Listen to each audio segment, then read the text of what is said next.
No. Hello. Jo.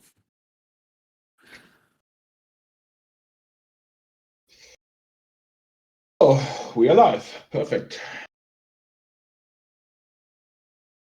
Perfecto.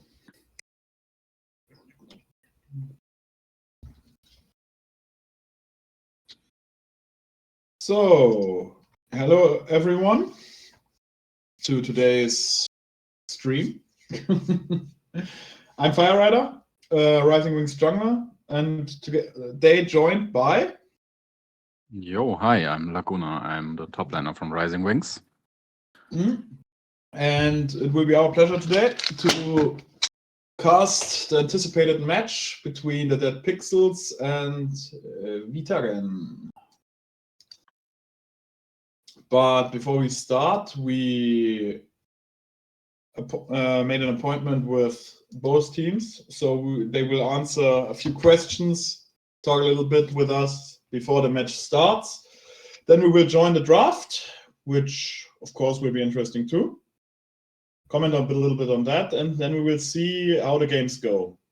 After the games, there will be a post-game interview, so they will join us again, talk a little bit about how the games went from their perspective, and yeah, let's see where we go from here. So...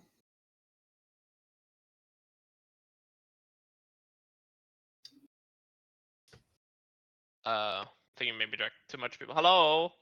Hello. Ooh, that's a good title you have there. I did not write that. That was Ghostly. We are just the voices. He's the silent eminence between our voices, I guess. Of course. Who did you drag with you? This Shifix and Jesse. You're actually Reginald. I don't think the Pope made it in. Maybe he was readying up for a quarter till, which was what we originally planned. Yeah, I just wrote them. You just wrote him. Wait, we have the whole elite of NA League of Legends in here, but not the Pope? Well... Then I can talk some trash behind his back before he gets there, right? That's what we're here for. Second.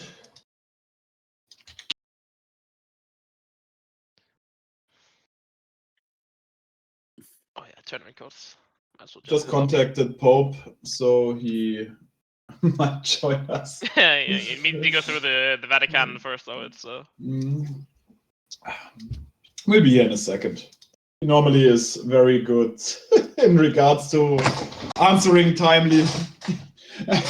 I mean, he kind of loves chatting in the shitpost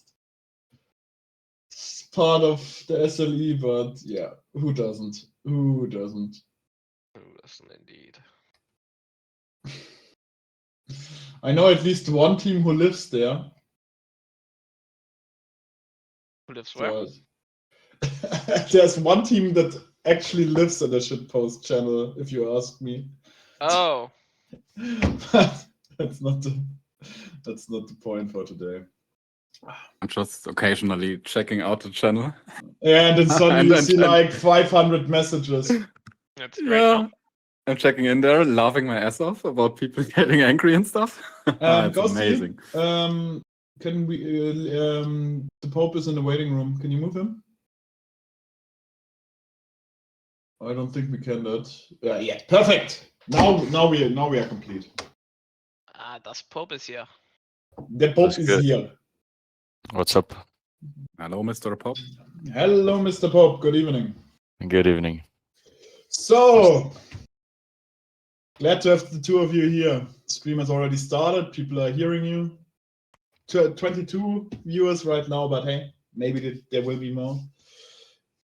Sadly, a lot of teams still have to play like the same time as you guys. If you check scheduling, how many times people were?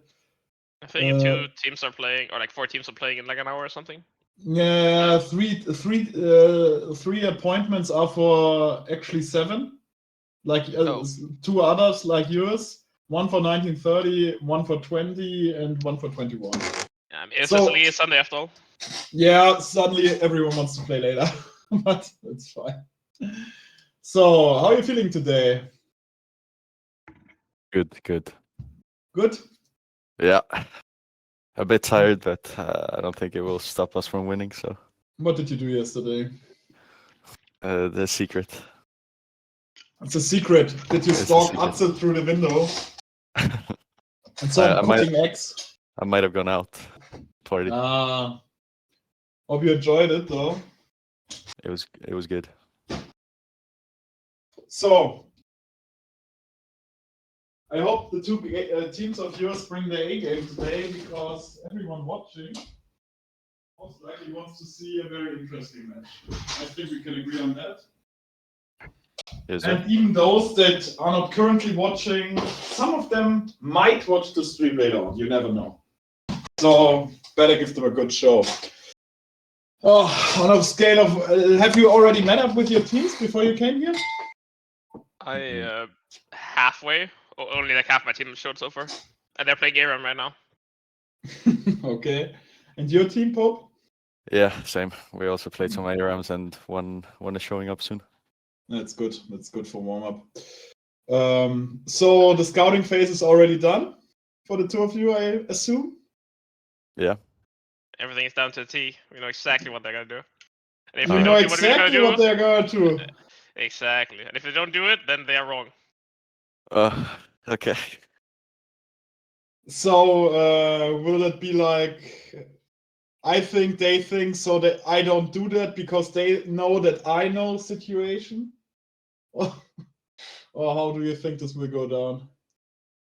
I mean, it's hard to like guess, right? Because there's only like so much limited data. I think for them it's honestly a lot easier to prepare for because I think our team looks like, from what they can see, like a lot more on paper. So I think they would probably honestly have the easier time prepping, but it's hard to say, right? Because depends on like the mindset, right? On a scale of 1 to 10, what would you guys say your team is playing at currently? So like 100% is like we have never been better. So what do you think you are at right now? like 6 or 7 maybe. 6 or 7? Like Oh 7. no. What is holding your team back currently, Atze? Too many memes. Too many memes. It's like too much shit talk during the game. Yeah. Well, I mean, 6 or 7 should be good enough. 6 or 7 is better than 6, nothing. 7. By the way, if anyone in the stream has a question, they can feel free to post it in the chat. I actually keep a tab on that as well. Jesus Christ, my kitty is destroying the room. Not important. So, Pope, they are 6 or 7. What's you? I mean, if we're not counting the scrims, then I think it's 8. If we're counting scrims, we're a 5. That checks out as well. You're still talking about this 500 LP scrim that you did the other day that we chatted about? Yeah, I mean, we've scrimmed a lot of good teams, and they usually shit stomp us. But I mean, our mental is pretty good. So the mental is good. So both teams are not bringing the A game; they are bringing the medium game today. But that more or less cancels each other out. So it's still the A game, I guess. no, we show up officials always, Always. of course. So one question that I wanted to ask is for Atze, is there like a feeling of pressure? I mean, everyone is like, yeah, you're the best team, you should win, and you're going to take this, blah, blah, blah, blah. Yeah, I mean, according to you know, a lot of the folks, like losing a single game is like a disgrace. You know, if we don't go perfect, we're kind of disappointing. So I mean, you can say there's a little bit of pressure, but I don't really care that much. I mean, statistic-wise, winning the regular season gives you a what is it, like a 12% or 11% chance to win the season, or like yeah, entire season playoffs, whatever. Yeah. So you know, shit happens, right? But I mean, we're feeling confident. I mean, I think like it's no secret. Like, I think Estonia is probably the team like we're the most, you know, interested in, scared about, or whatever you want to call it. Whereas like they're a bit unknown, and they have like decent individual players, right? So, we'll have to see.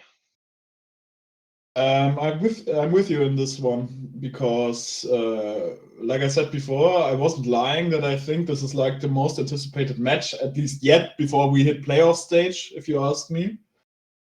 So, of course, there's a lot of pressure on both sides. I mean, for you, it's like the pressure of everyone counting you as the best team, and if, I don't know, suddenly you get turbo stomped, everyone is like, you're frauds.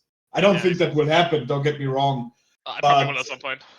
It will at some point. I don't know. Your hungover support had a fight with his girlfriend. I don't know. Peru. Can always happen. You never know. But on the second account, Pope, are you nervous? Because it was your idea to do like the community voting, what people think who will win. Like 3/4 were in the opinion that you will lose. What do you think about that? I mean, of course, you think your team has a good shot, but is it a little bit, I don't know, a downer for the motivation or something? I mean, I only got to speak with Housen from the Cheating Piggies, the Hog team, and I asked him like, how was it scrimming versus them, and he said, "You guys are by far better, but I don't know if they're trolling or not." So that's I have a feeling that we have a pretty good chance, and the polls just mean that people are favoriting VITAGEN over us because we're kind of newcomers, like nobody knows us. It's true. Back to you, Arze. There's one question that I still wanted to ask. I mean, your team is very transparent, which some might assume could be a downside. I mean, there are, for example, you like streamed the scrim against the Hawks the other day. So I don't know, every future rival that you might face can just check out the stream again and see how that went, get some intel. Do you think you're a little bit too transparent in this regard, or do you just don't care? I definitely think you can make an argument that, you know, being too transparent is like bad for like your competitive side of it. I think it was like also like big thing in pro, right? Where like when Lost for Throne started making like streaming scrims and whatnot, and there was like a whole debate about like if that's good or not. But I don't know, like we're a content team, so like that kind of comes first. Obviously we're playing to win, and I think if we can win, you know, I don't think we're doing anything like super special. I mean, if you look at the scrim, right, we're definitely trying some stuff. I don't think that's like anything. Like we had a lot of our champions that we normally play open that we just didn't play because we're practicing some stuff. So like, you know, there's definitely like some truth to it. But also, if we can't beat people when we're playing like our best, even though they know it's coming, I don't think we deserve to win. Makes sense. I mean, and what people tend to forget, of course, is the longer the SLE split goes, the more information is out there anyway. Of course, you can hide certain picks for quite an amount of time, but sooner or later, you're probably going to, I don't know, unleash the secret S-tier pick that you have stored for 3 or 4 games and never used it. Yeah. So the surprise will be out in the open. Question for Pope. I mean, people have been talking about this direct. I mean, I've been talking about this with you. Others have been talking about this probably behind your back. In regards to your roster, it's like you think like, I think one of the things that stands out a little bit in your team is that you have like 2 junglers on paper. Yeah. And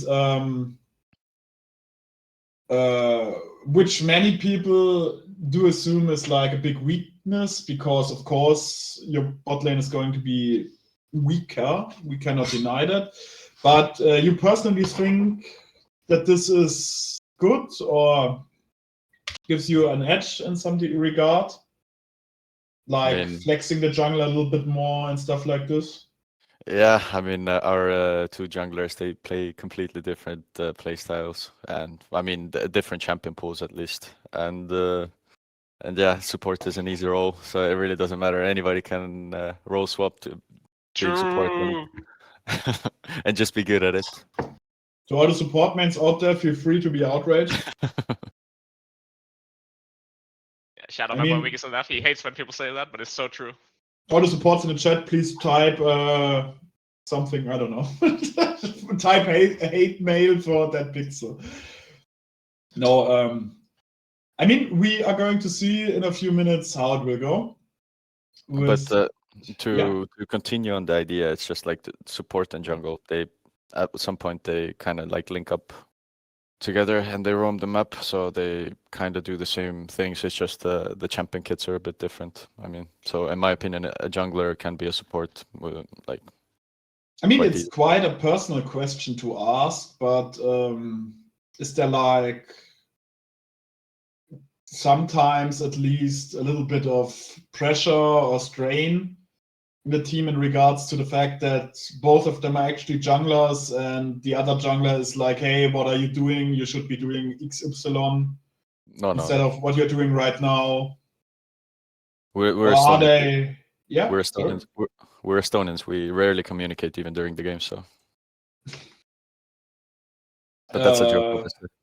Yeah, of course that's a joke, but I don't even know if I would have said that about your people. I think you say that about the Finnish people, that they don't talk much, but with the Estonians, I don't know. I will take your word for granted. So, Estonians just wanna be Scandinavians anyway. True. yeah, in a sense. Depends on who you ask. Most Yeah, probably. we would like to wrap up things here now because I think we have to switch over to the draft sooner or later. I think your people want to connect and talk about the last few things before we start. So thank you already for joining me. And we will see you after hopefully 3 games. I expect 3 games, not Yeah. 2, 3. Just We'll see. I want to see one quick thing because I promised Shipix to say this, but surely we're not Say gonna lose to someone who lost against 07 Shipix in lane. Surely not. Anyways, We'll see about that. And That's all somehow I got. Ark ended up in here. I promised the brother. It's okay. It's okay. I knew that maybe they are lurking somewhere in here anyway. So again, thank you for coming here, and we will see you Thank in you. like 2, maybe 3 hours, depending on how it goes. Good luck, have fun. Good luck for both sides, luck. and show us what you got.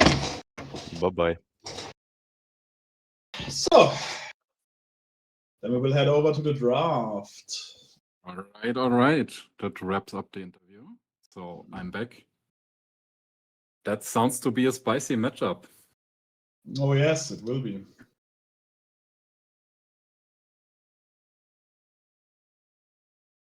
Both sides for sure know what they do, and I mean, of course, power rankings like in SLE are always just very depending on who does them, but I think we can all agree that both teams are fairly good. That much is true. It doesn't matter who's the best. But... Not Rising Wings level, but pretty good, I guess. Yeah, of course not. Of course not. But we mustn't forget that whoever wins here might be our next opponent. So next week it will be probably Rising Wings against one of the two. Who? No one knows. But I'm fairly sure that depending on how it goes, we will face both of them before it hits playoff states anyway. So it's nice to have a front row seat to our future. So I'm fairly new to SLE League. Are there any spicy picks to expect from one of those teams? Anything they played in the past that gave them like an edge? Depends on what you say. What would you call spicy? I mean, for example, Like- Pope likes a good Jay Smith. Oh, Chase Mid is a spicy pick, I would say. Chase Mid Yeah, is he not plays not Jay very Smith. meta anymore. he's not like this of a traditional mid laner. He plays like Jace. He's less on the mage side, I think, apart from Aurora. We have not seen that much from him, but Aurora and Kiana mostly. Oh, but that can be something that gives the opponent mid laner quite some trouble if they are not used to playing against it. I think he would play quite aggressively, of course, but the jungler most of the time, of course, will then go into a more like AP direction. Otherwise, the team would be a little bit too AD stacked. But I would have to check if there was a spicy pick already. The main issue is that VITAGEN is not the same as last split because they just the name they were there last time. The team was changed around a lot by people leaving and stuff. I mean, Ace, for example, even before the boss coming in the next patch, is playing Maokai. So already, for me, interesting. Was there something else? I think he's more like in the tank direction, a little bit like me. But well, let's see if they have something spicy. There was some cryptic messaging that we might see something in that regard, but hard to say. Hausen just commented in chat that he can't reveal anything, but Pope has a few spicy picks coming, so I'm excited to see that one. I mean, it kind of makes sense that they don't reveal the picks. I mean, when I chatted with Pope or Ace, it's like, of course I wouldn't either, but they shouldn't. I'm excited. They should never reveal anything. Well, you can reveal it if you're confident. Yeah, but you never know if. I mean, it would be a very assholey move, but if I don't know if Pope writes me like, "Hey, I'm currently practicing, I don't know, Varus mid in scrims," and I go to Ace and like, "Hey, they're playing Varus mid," that would be an asshole move. So of course they have to be careful. They don't know us that well, and they don't know that we wouldn't do that. But yeah, spicy picks are like the best spicy picks are those that we don't see coming. Everything else is like a bonus. But yeah.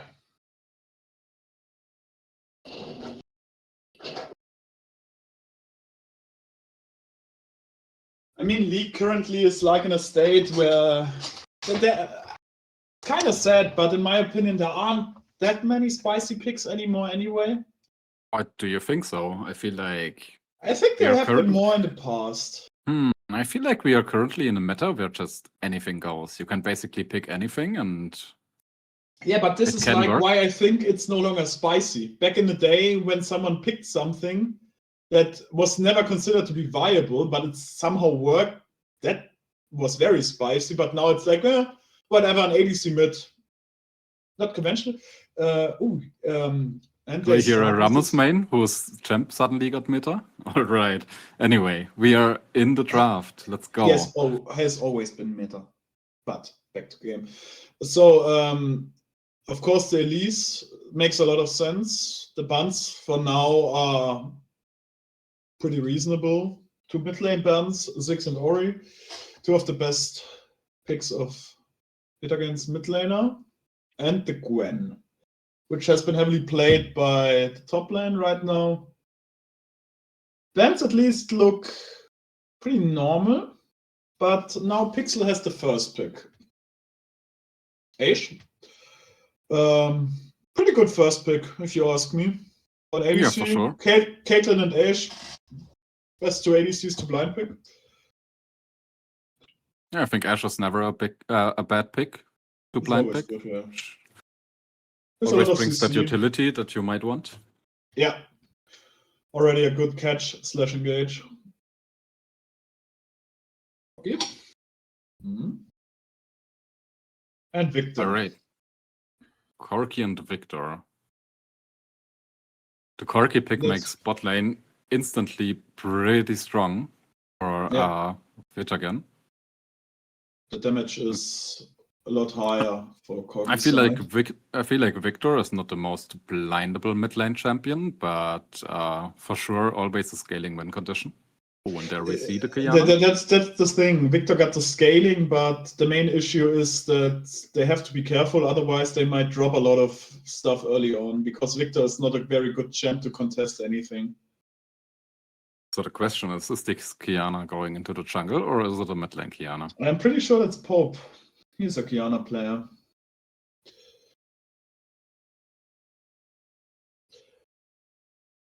But they should pick a jungler now. An AP jungler preferably. Maybe a Diana, as he has done before.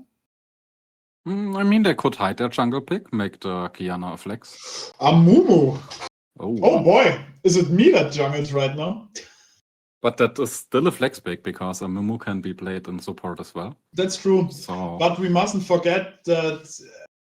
I mean, it makes way more sense with that pixel, because the support is a jungle main.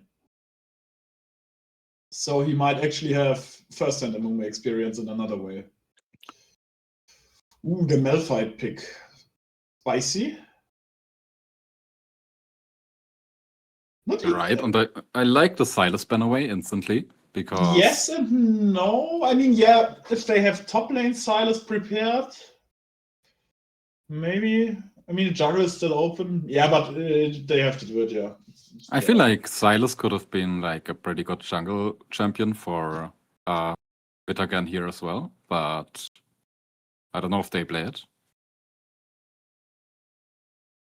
I mean, they now have a pretty good engage on the Ashe, so they have to find like an answer for that. But let's see.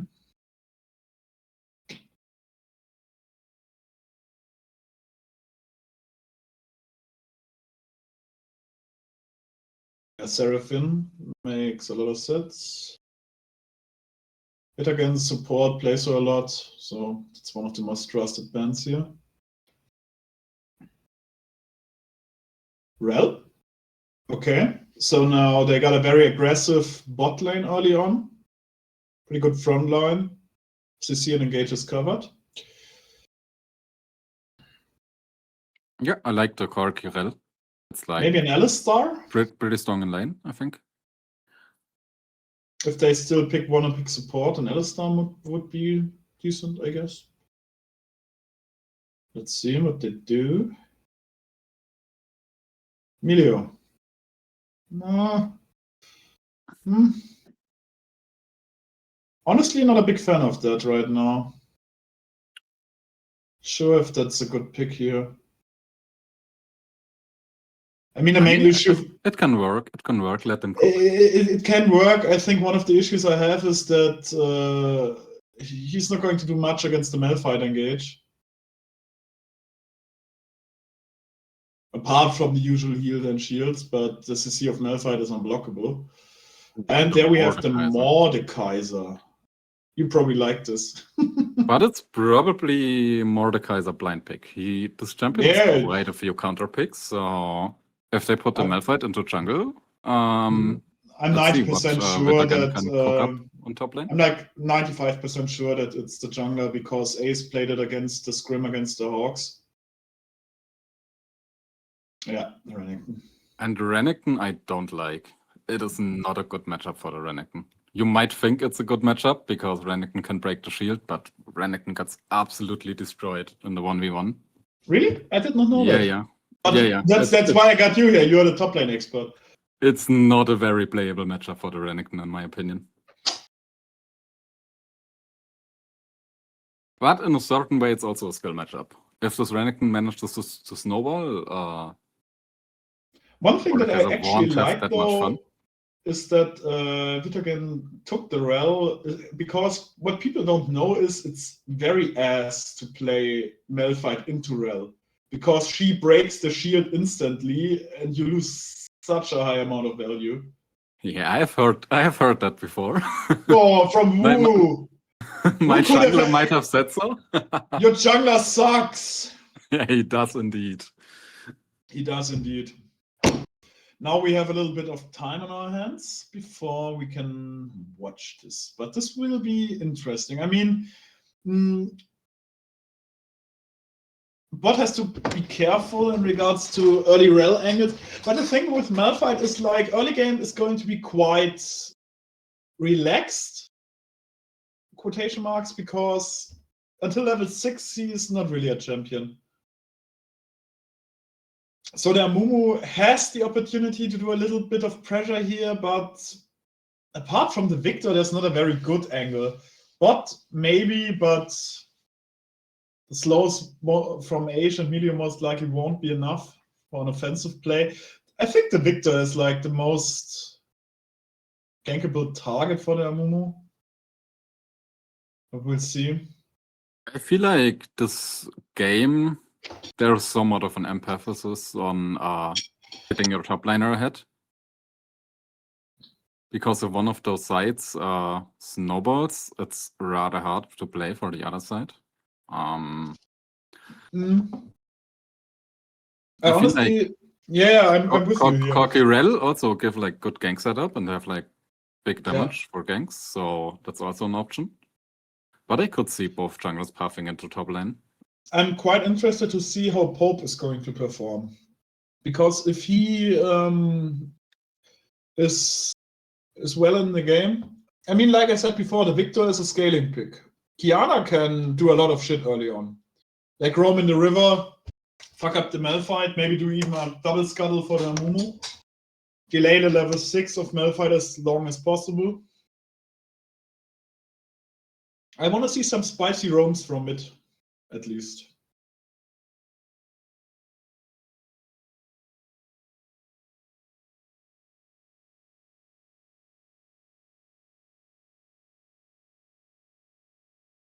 But apart from the Kiana, I don't even think they used that many of their best picks already. So they should still be fine for later. But we'll see.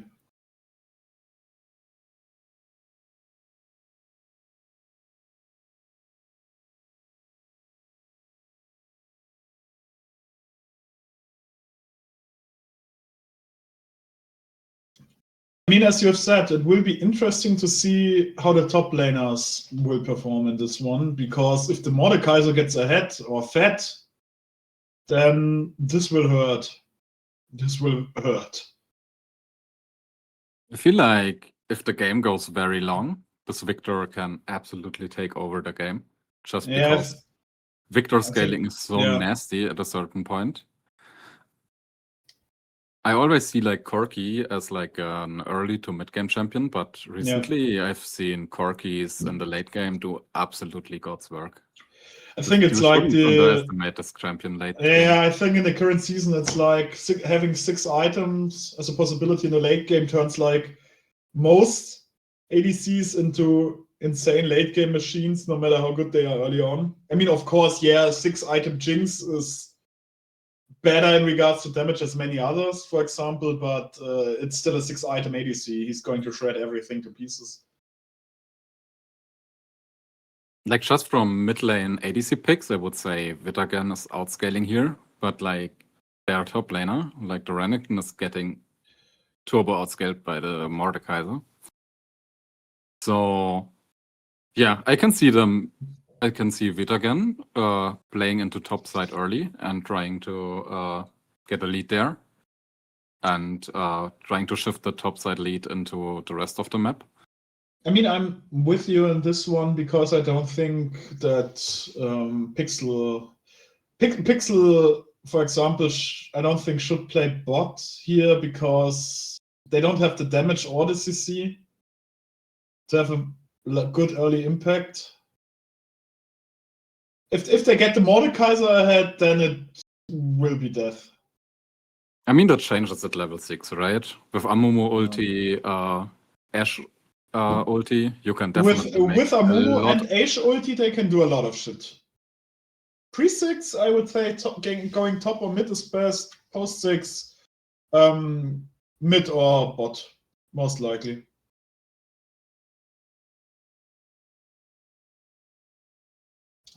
And like one of the things with Mordekaiser is after Mordekaiser is 6, ganking a Mordekaiser is not really an option either. because he just pulls out one of them, the jungler or the top laner does a 1v1 and whatever. Worst case, Yeah, you get definitely. killed afterwards.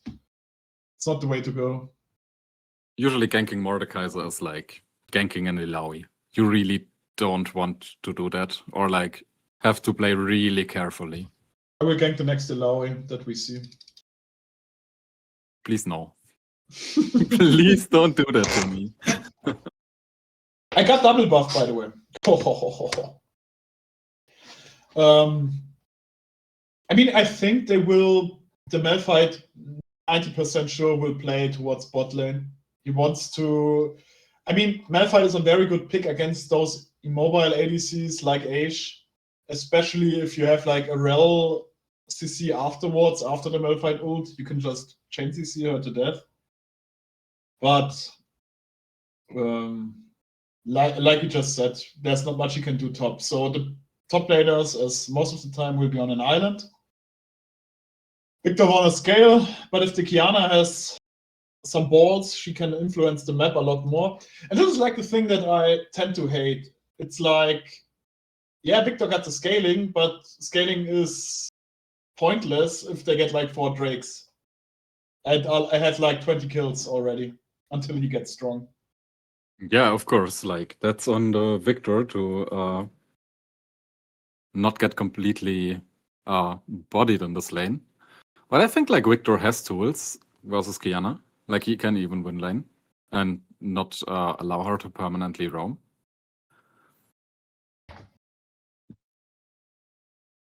Yeah, it depends But in on the if end, he it cares, is. yeah. Yeah, but in the end, it's execution, right? Yeah, I mean, we can only assume as much. I mean, you know the famous quote, everyone has a plan until he gets punched in the face. Yep. It's the same with League. You can make as many plans if you want beforehand, and half of it is going to be gone by minute 15. At least half.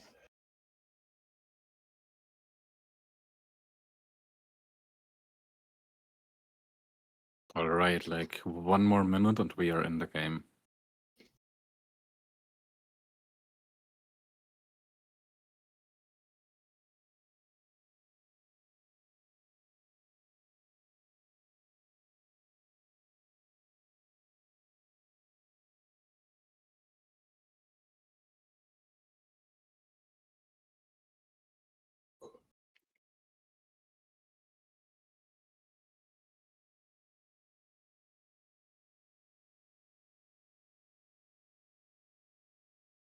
I'm still very much confused why they picked the Renekton into the Mordekaiser, but I think they and what would have been a good pick? Because Mhm. I mean, I could look it up, but I'm not an expert on this matchup. What would you have picked as an example against the Mordekaiser? What's a good pick into Mordekaiser? That's a good question. I think Mordekaiser is pretty strong overall right now. I mean, you can check the statistics if you want. But like just checking right now, Mordekaiser has like a 56% win rate into Renekton, which I think that speaks a lot. It's like one of his best matchups. I mean, statistics mention champions like Riven, Olaf, Gwen. Yeah, Olaf has always been like one of the go-to counter picks. But that I was mean, when you could escape the Mordekaiser ulti with the Olaf ulti. That's an interaction they changed somewhat recently. Now you have to Olaf ult before Mordekaiser ults you. But yeah. But it's still Olaf. It's like once you get low, you are still a beast in battle. Yeah, so... but if you're in the Mordekaiser ulti, you usually get eaten up. Like which champ doesn't get eaten up in the Mordekaiser ulti? There are very little champions that survived that. Lissandra, Sonias plus ulti. Alright, but we are in the game. Yes. Get some warding going. And it seems like we have pathing towards bot side from that pixel and pathing towards top side from VITAGEN. It's a little bit unexpected, but yeah, because I would have assumed the Malphite to go for a fast 6 clear. but if that's what you want to do. I mean, one of the issues from a jungle perspective is that he has to flip the pathing sooner or later, because every time he's going to clear away from the bot side, which is an issue, especially early on, but let's see. So the main ganking angle, like the first 10 minutes, is going to be mostly... Oh, that's a lot of damage. That's a lot of damage, bot. Jesus, they have to be careful though.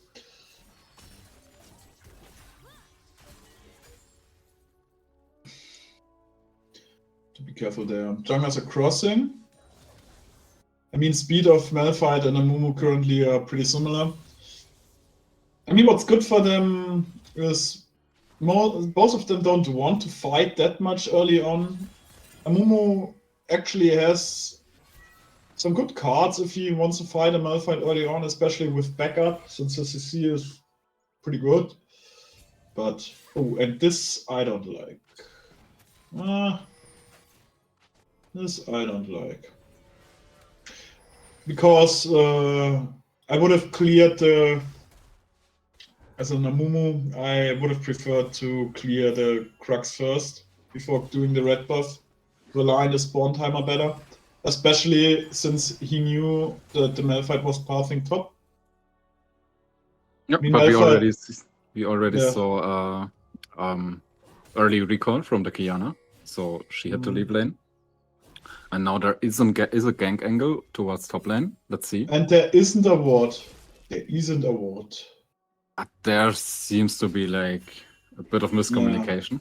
I feel like if they played a bit more patient, at some point the Mordekaiser had to step up.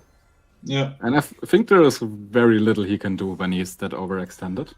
Eating a Renekton stun and slows from the Malphite. Oh dear. With you on this one. Kiana just checking into their jungle. No, quite a lot of damage on the Corki. Not bad. So Amumu and Malphite are going to clear again.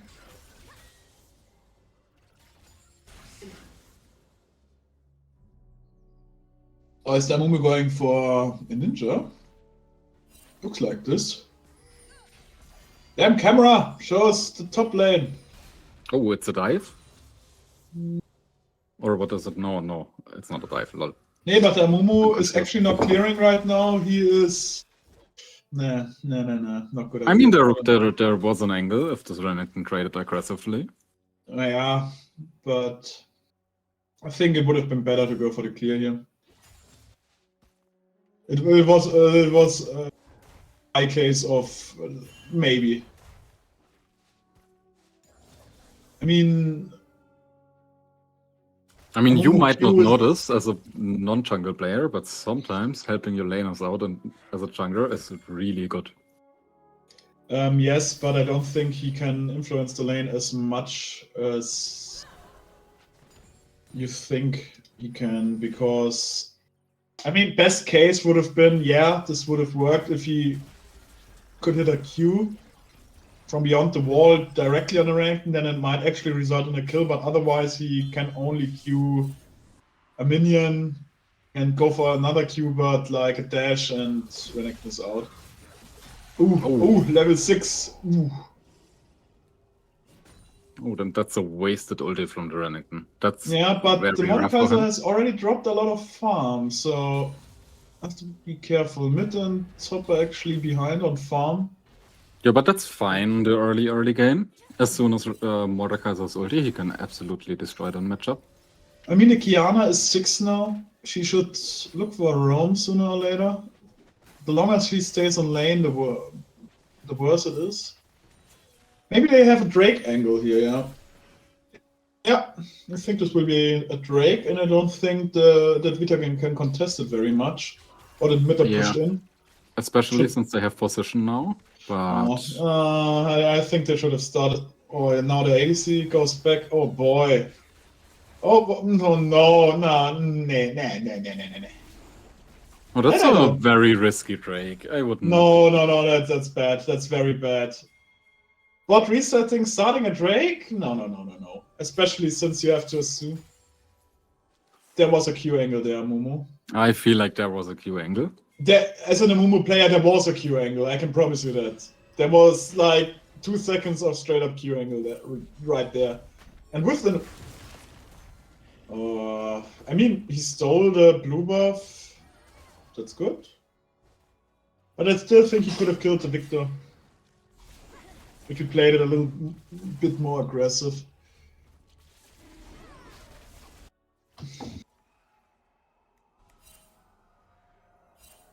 See if they can still secure the Drake. Issue is that like Malphite is 6 now. I don't... Ooh! And what you said, the Mordecai is Yeah. not. This is very unplayable for the Renekton. Oh, they got the Drake. But this will be 2 kills. At least 2 kills. Yep. No, that's not good. This was a very bad Drake. Very costly Drake. Yeah. Kiana was resetting, had no prior. Malphite was level 6. But a return kill from the Kiana, very good. But the Malphite is most likely going to kill her. Alright, nice secure from Wiggies. Yeah.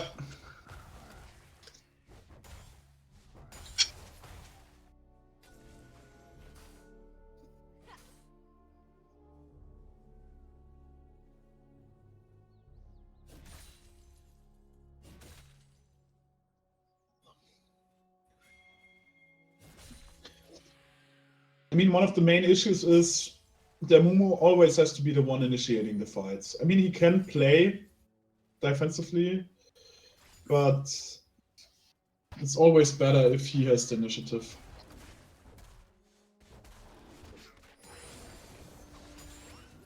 But there was a solo kill top lane, so maybe there will be something more spicy happening in the future. Oh boy. Oh boy. Oh boy. Oh, and this Ashe got absolutely obliterated. Yeah. That's very conceded Corki damage in the early game. It's so nasty.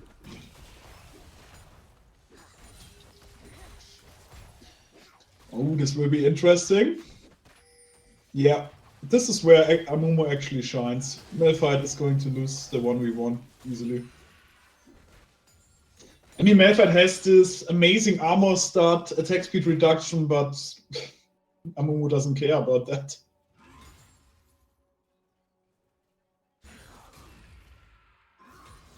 I mean, there's secure first objectives there. Yeah, we have the first Drake. Or it's already good. The blue side. We have the Kravis for them. I mean, Amumu got ult up, so he has to look for a play somewhere sooner or later.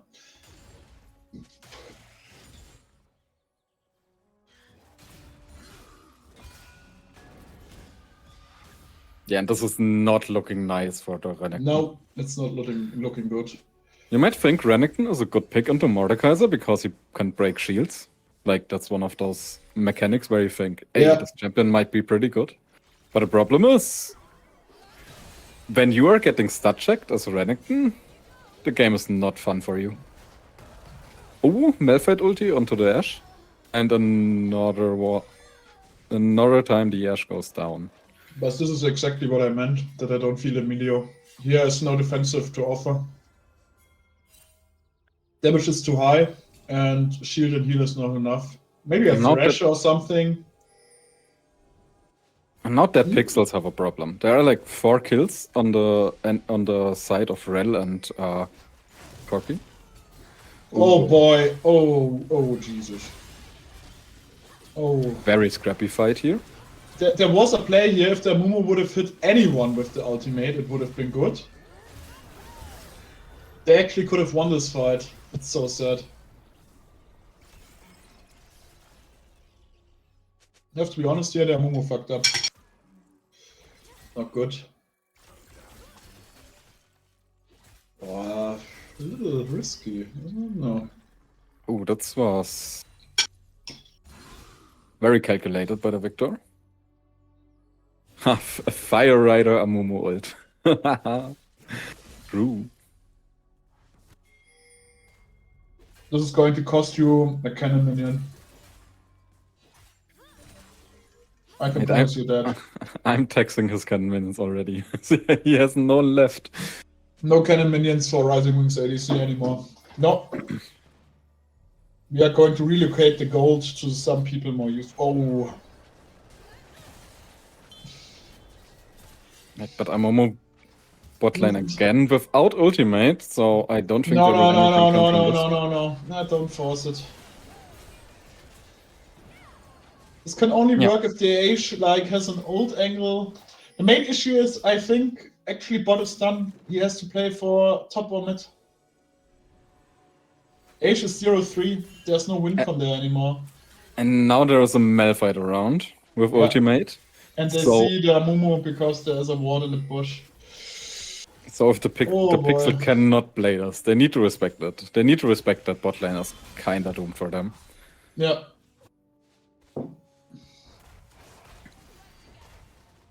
If I was the Pixels, I would probably shift my attention into top side or mid lane. They have to, yeah. Oh, that's not a good trade. Oh, This is a very good ulti. Yes. That's a good one. but Amumu needs to flash out. Yeah. Malphite ult, sadly, counter gank. And got a return kill.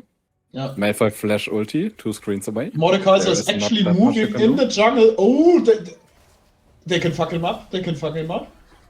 Oh, boy. Oh, Atze wanted too much. Yep. Well done. Good moving from the top laner. I would have preferred Mordekaiser getting the kill, honestly, because Amumu doesn't need it anymore. He has Slayer. Yes, same actually. I think like the For once we agree. for once we do agree. Yeah, Yeah. but I think like they do have an early win condition now in the Mordekaiser. They need this guy to get more ahead. Yeah, the Because Mordekaiser is... because yeah. bot lane cannot play anymore on side of No. that Pixel. They cannot play anymore. Ashe will be an ult bot. That's all she will do all game. And Milio is not going to be able to keep her alive. Corki already has 1 item. Malphite damage is not going to get any lower against the Ashe. The defensive mechanisms are not going to be enough.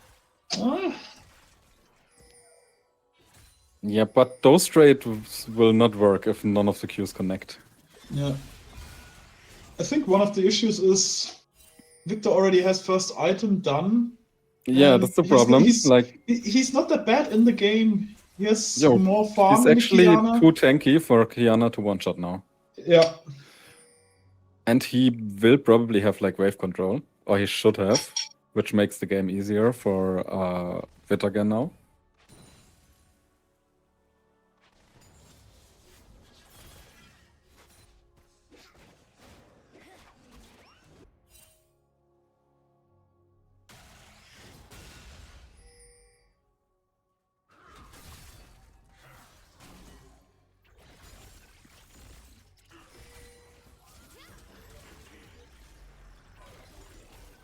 Right, there is a Herald up. I mean, one thing I have to say right now is there have been screw-ups from both sides, but the game is still pretty open at minute 15. Can go anywhere. Yes, it's pretty even. I would agree. And punishing the Herald by trying to Oh dive boy. top lane. Oh boy, yeah. But that's Not good that- respect. That's good Yeah, respect. yeah, respect this. I mean, it's kind of sad for the ADC, but I mean, that's how League works, right? You get one Yeah, thing on the one side it and makes sense. drop something on the other side. they have to act like this, yeah. And I really prefer that Pixel's not playing bot side right now. I'm Yeah. taking the top side objective is the best they can do. And I think that's Amumu's plan actually, because currently he's building to bot Abyssal Mask, so he might set up some plays with the Mordekaiser in the future, enhancing the damage further. I mean, it's like, otherwise he wouldn't go Abyssal Mask. Abyssal Mask is a good item on Amumu. It's a very good item, but not if you want to play into 80 casters. That's kind of stupid. Main issue is Corki now has 2 items and is free. So, yeah, there's that. They will put pressure. Recently, I've seen a lot of Corkis build a tier build, but apparently I Want Leash decides Essence Reaver Collector build is actually what he wants to get, which is interesting. I mean, I'm not an ADC expert. I know this Triforce build. I mean, Essence Reaver is right now currently very, very busted item, so I can see why he builds it. But they nerfed it, but yeah. I mean, lately when I've checked like pro games, they usually build Trinity Muramana. I mean, the That's an thing is like build. he needs the mana, and so either tier or Essence Reaver, one of the two has to exist. Oh boy, oh boy.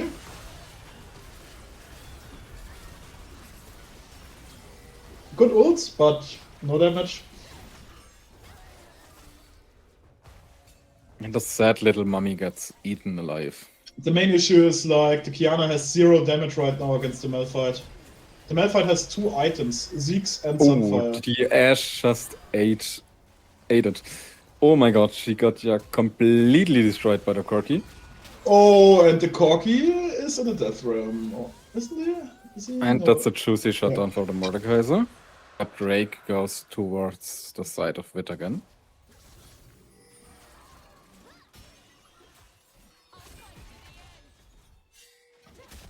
And now there might be a play on the Malphite. No, there's no play on the Malphite. Or is there? Oh, the Malphite walks in again. Alithento meant that Essence Reaver is better with snowballing. Both are more or less equal in regards Yeah, to power. I can see that. I can see that. You just spike so much earlier, right? You don't have to Yeah. wait for the Muramana. You can just... I mean, you have seen what Corki did to the Ashe, right? In the Yeah. last fight. This wasn't like 5 seconds and the Ashe was down.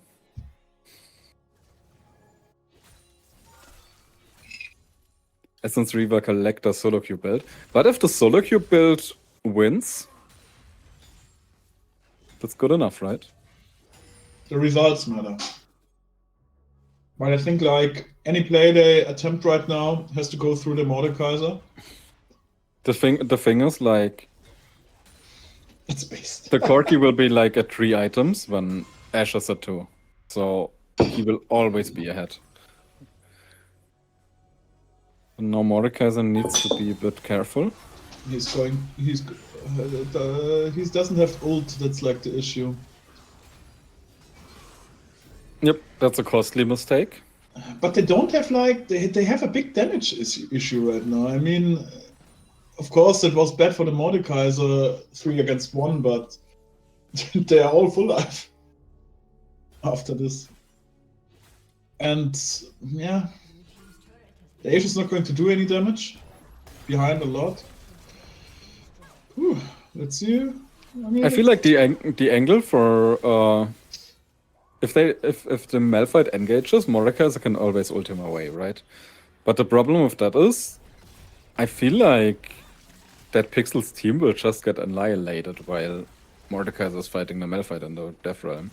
So this Mordekaiser needs to somehow get like Corki or Victor. Oh, and there's an Amumu ulti. Oh god. Oh god. Oh And my Amumu eyes. is still in. Amumu is flashing out. Running for his life. And it seems like they are getting away. Oh, Or are they? they landed There's an Ashe Ashe arrow ult. Oh, that on the was a very Corki. good Ashe ulti. Jesus Christ. Can they turn? Can they still fight? Mordekaiser is top. Mordekaiser can't move. But they are slowly chipping them down. Ashe is slowing. But I think this fight is over. But they got the Corki. Good Ashe ult. I feel like that was a somewhat weird fight over nothing. But I guess it resulted in a kill. We are experts in this. We know better than anyone else that Yeah, fighting over nothing is like the best thing in League. it's meta. It's the best meta. Anyone who disagrees is It's a hater. This is bronze Edo. You have to fight 24/7. Farm doesn't matter. Unless it's the cannons from the ADCs. Then you should always smite them. Jungle advice here.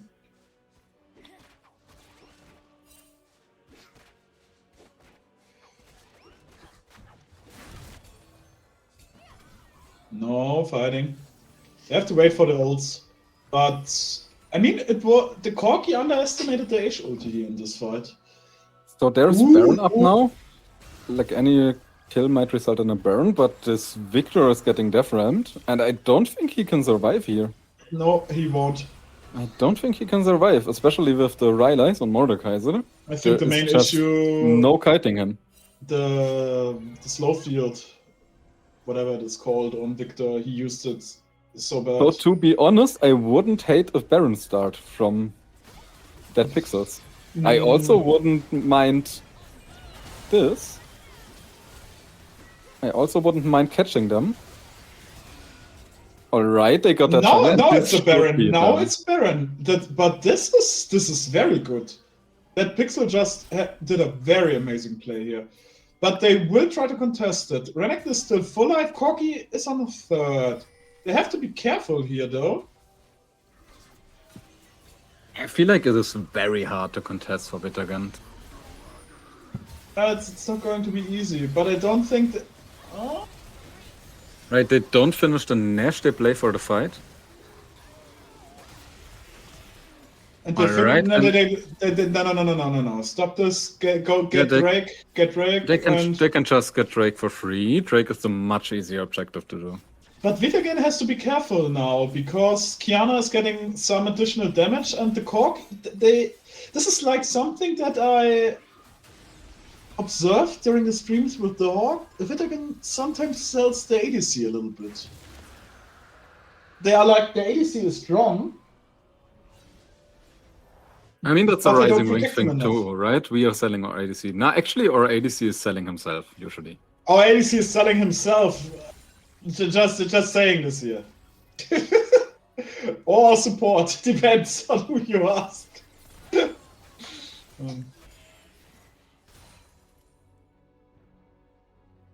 I mean, Alright, so I Mordekaiser is heard running into from- bot lane, has TP up, so Yeah. both teams trying to play for the Nash. I mean, Kiana is on the way to percentage armor pen. I mean, she has Bastion's Breaker. I feel like Bastion Breaker is such an interesting item in this game, Yeah. because I don't know if this Kiana is ever going to Amumu really has split to be push. careful here, though. Don't play too much. Omo, oh boy, we got the Mordekaiser TP coming in. Both top lane But TP. nothing connects. They can contest the vision here. So now there is a 5 versus 5 standoff. and are they just running back to bot lane? what is this? Did they just TP now for fun? That's a feel Mordekaiser- and both The Mordekaiser has top laners just Gunblade, running back though. to bot This lane. is interesting. I don't know if it's currently played this way, but Gunblade is interesting. I think Gunblade is not a bad item. I feel like It isn't, a especially- few more resistances on the Mordekaiser I would have also liked. I mean, the thing is, like, on Mordekaiser, he has a shit ton of heal now. Isn't it like... I mean, he has, like, Riftmaker and Gunblade, plus Conqueror. Yeah, of course, So- it's like a complete 1v9 build. Yeah.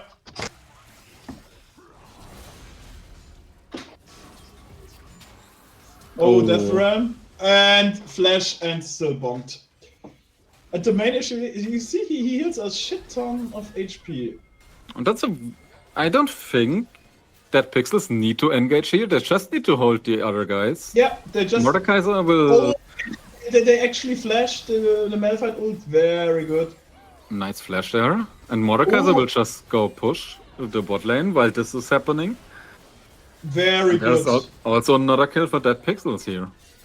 While Kiana is that actually... recovered a lot. Jesus. Kiana is looking in the flank for a play in the mid lane.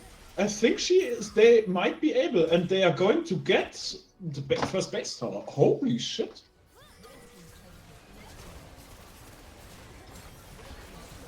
This Ooh, was boy, a very oh boy, ambitious oh boy. play. Mordekaiser But- is coming. Mordekaiser is coming. Ooh. But he has no ult, so he has to be And careful. Renekton is back again.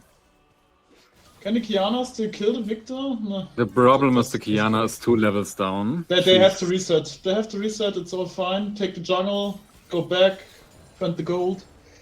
The main issue is like the Ashe needs armor pen. You just saw her hitting the Malphite and was like wet noodle. No damage. And the Malphite is insanely tanky right now. Jaksho and Zeeks gives him a lot of magic resistance actually. So yeah. Quite painful. Yeah, maybe Ashe needs armor pen. It's not like she can afford it. Well, especially she can't afford it if she gets like a Guardian Angel for an item. I think there might have been better items than a Guardian Angel. Maybe, I mean, Especially like, what does Yeah, our not ADC Dominic. say? He's in the chat. What do you think? Oh boy, I don't like this fight. no. And that pixels need to disengage. Yeah, but there's no objective, so next Drake is in for 50 seconds. Amumu can just heal up. I mean, they are down the Amumu ult.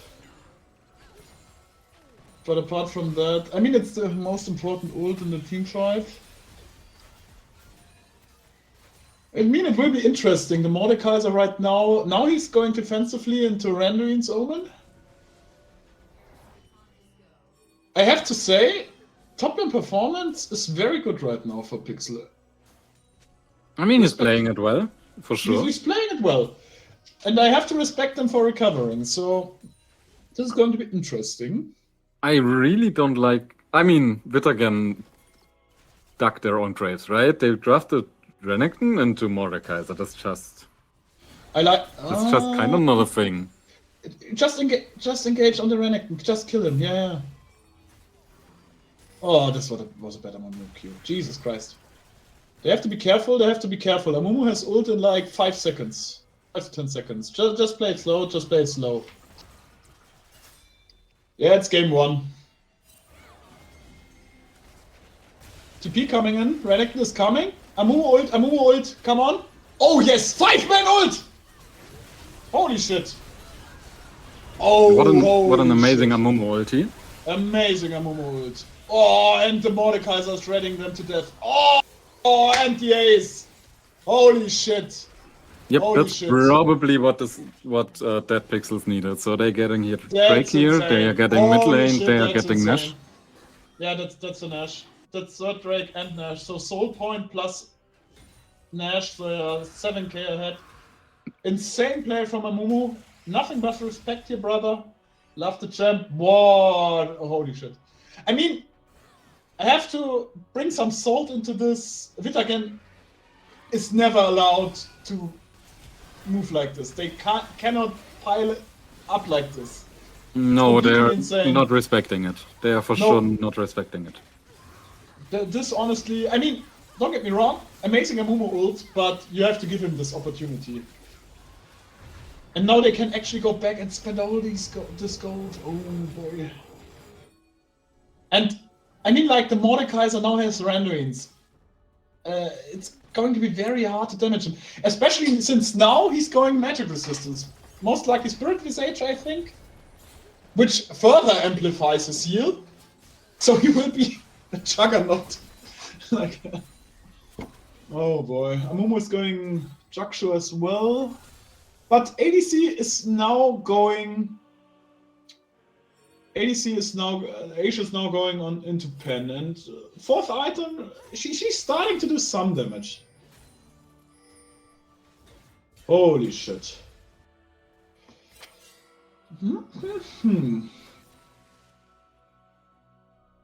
I mean, the Corki has damage, as we said before, Laguna, but he's dying so fast in these fights. He cannot do any damage. That's the problem. Like, Yeah. and with a Corki, you don't have that late game win condition that like a Jinx would represent. Oh, that's like a I mean, the very Ashe has ambitious damage dubbing now. over the The wall Ashe from the has Corki. damage now. I mean, people tend to clown on Ashe damage, but it's not that bad once she has a few items and levels. She doesn't scale that bad in regards to damage. I mean, I feel like the third item, Guardian Angel, should be illegal, but it seems to work out here. So I mean, the thing who is, am Who am I to flame her? I understand why she does it, because they tended to always throw this Malphite ult on the Ashe.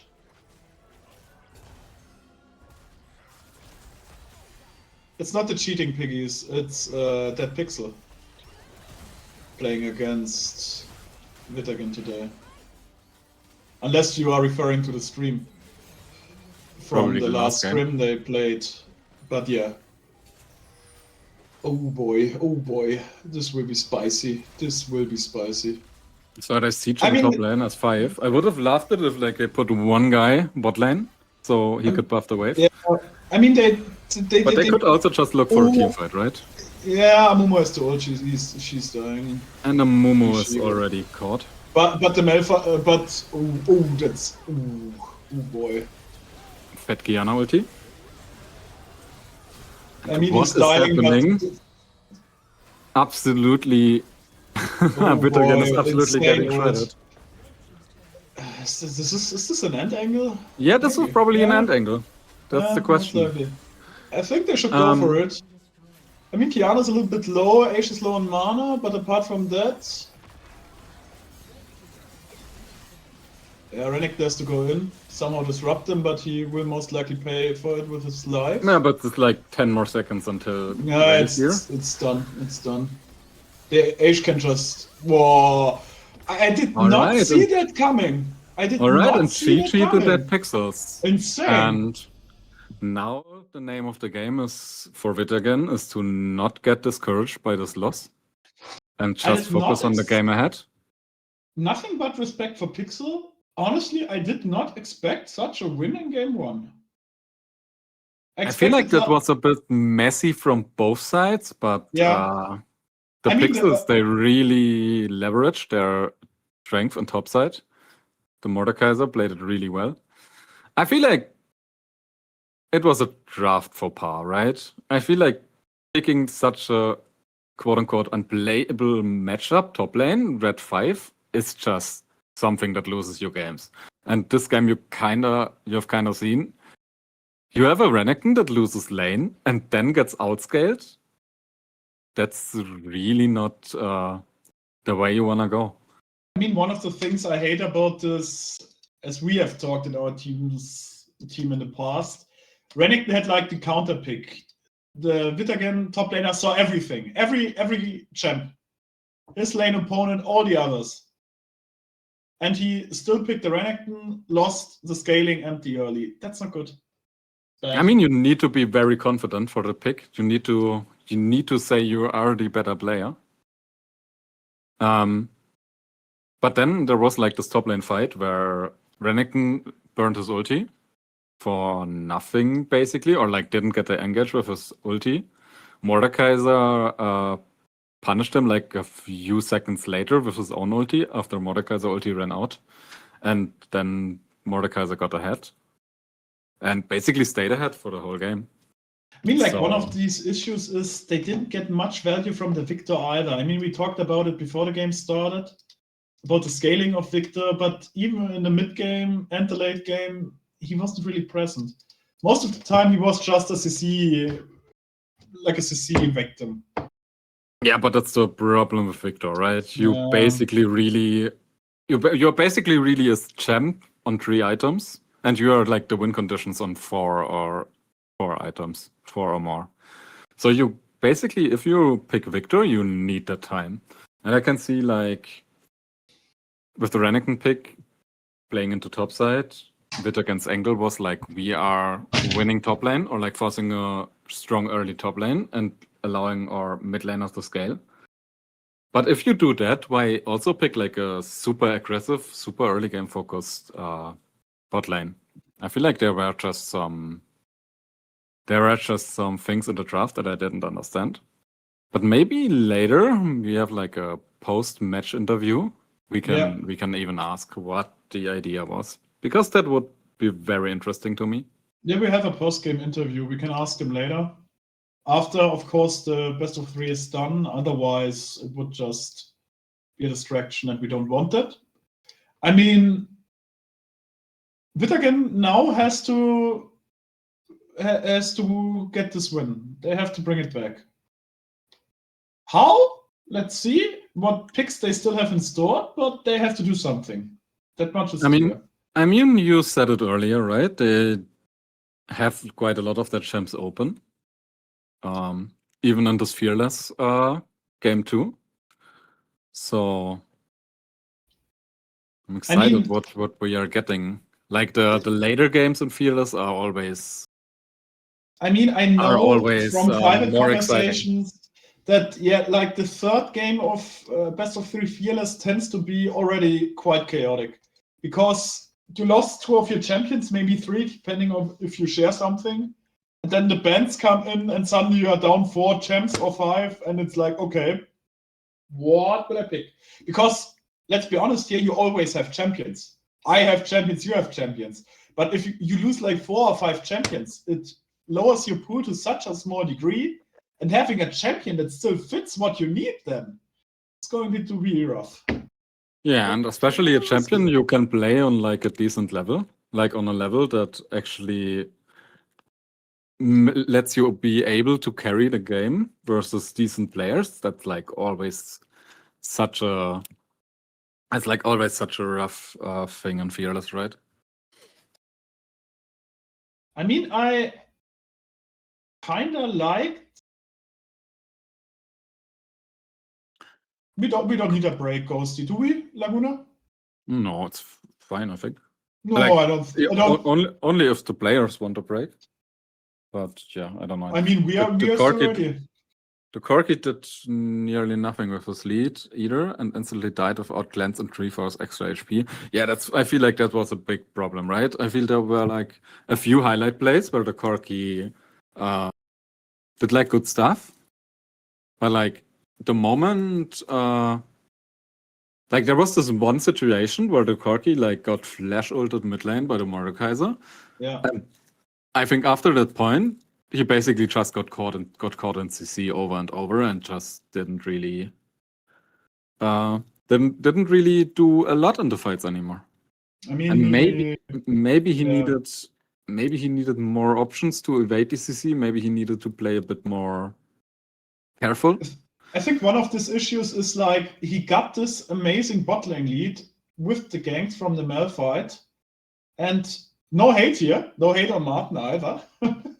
But what some you can ADCs hate on Martin all day long.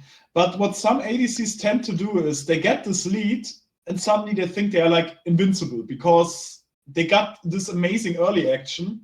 But I mean, for me, it started with this one Ashe ult at Dragon, where Corki just got Ashe ulted, got this Amumu bandage in his face and just died. Yeah, but I feel like that was the problem. There was like that he was kind of out of position, right? You basically don't. I mean, there are situations where you want to flank as an ADC, but being like alone in the river at the team fight, that's. The thing is like very hard versus a high CC. I get it, but on the other hand, I can put more salt into the wound and just claim why didn't he just Valkyrie out of the way? Well, anyway, we are in the second draft. Let's see what they bring now. I mean, that Pixel is going to keep up the pressure with the bans on 6 and Orianna, which I think is quite good because the pool of the mid laner mostly consists of those champions. Let me get a quick look. Yeah, I mean, Victor, Ori, and 6 are like his main picks. There might be a Galio, Ari, Syndra. They might even leave Ori open and pick it. I guess they don't. They'll ban her. Bans stay the same. And now we have like game 2 of Fearless, and the people need to be a bit more creative on what to pick. Let's see what they pick first now. I mean, maybe another ADC. Caitlyn's still open. Dive potential is down. Lucian. Well, let's see. I think there are better first pick options for ADC than Lucian, but we'll see. I think so too. I think Lucian is usually not like a very contested pick, or like I feel like Lucian is always like a pick you want to either pair with Braum or Nami. Yeah. And usually if you want to pick those, you pick them in one rotation. Oh, They looks must have like picked Ace Udyr, is right? going to remove his gloves. Ooh, Because- there's actually an Udyr. He's an Holy Udyr moly. main. I could have mentioned that before, but yeah. I mean, to me, it kind of feels like, okay, people, we need this win. Give me my main. We have to do something. Varus. Oh, I like this. Still a strong ADC. Yep, Good they are ult. actually matching the Lucian with another strong early game ADC. Silas. And picking Silas here makes very little sense, in my opinion. So I don't Little think bit it too will be early, a if you Silas. ask me. I don't think either.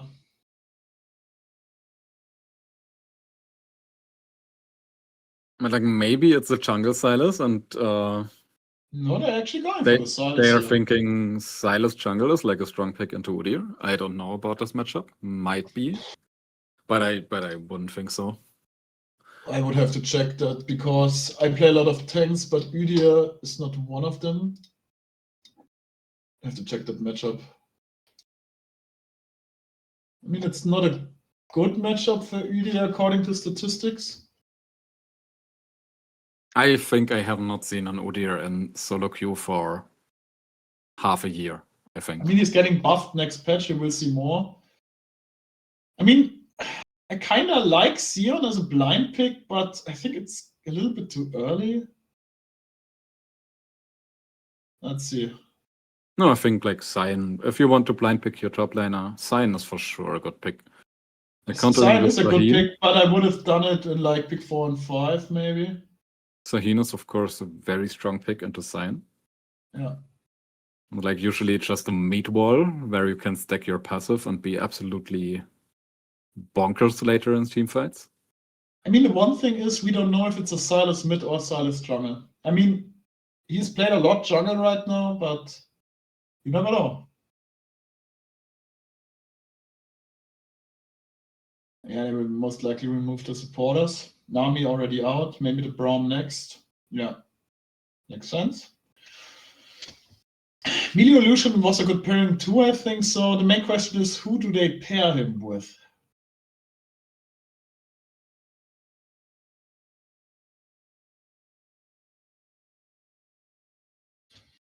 Who do they pair him with? Any suggestions?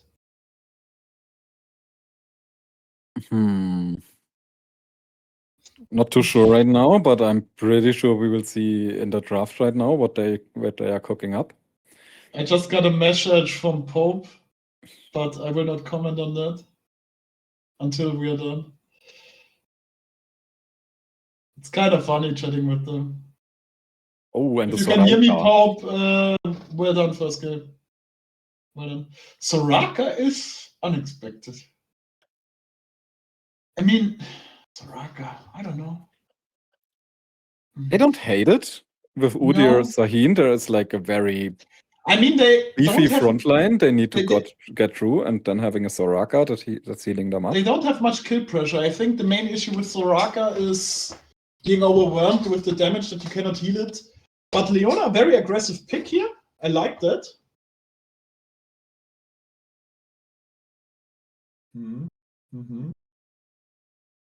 Let's see. They now have to bring another pick into the game. We still don't know if the Silas is a jungler or mid Silas. No, but it's going to be a jungle Silas apparently with the Aurora in mid.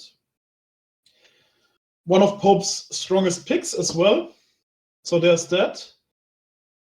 Kind of interesting to me that they focused many of their bans on other lanes and ignored Pope because he's not a bad player, but his pool is a little bit limited in my opinion.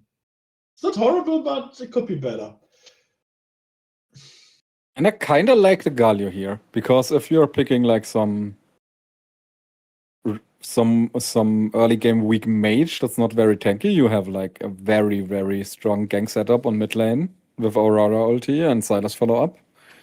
So having the Galio here and so having the Galio here is pretty strong. I don't know if they have like the best engage. Usually you want to pair Galio with like a very good engage option. Yeah, like So you can Java or leverage something his like full this, yeah. potential. But only from draft, I would favor VITAGEN here. I feel From like the draft of Dead Pixels, they are lacking some damage. Yeah, that's like one of the issues that I wanted to bring Especially into later. They are lacking some damage, and having to go through this through the Soraka, if they don't kill on their first ability rotation, I feel like teamfights are crazy hard to play for them. I think like they need a lot of anti here. Otherwise, it's completely unplayable. And I'm quite curious to see what the Scion goes, because this might be one of those games where he shouldn't go a full tank Scion. Maybe like a bruisery variant. What do you think? I think unless Maybe. you're a Baus, you usually should go full tank Scion. I mean, Maybe there it is an is argument Baus. to be made for like Bloodlords. What is it called? Bloodletter's Curse. Overlord's Bloodmail, whatever, or like the Titanic. Hydroid. Those are good items on Scion for sure. But like, you're not going 80 Scion unless you're a Baus. I mean, I didn't mean like going like the Baus lethality Scion, but like you just said, Titanic, Overlord's Bloodmail.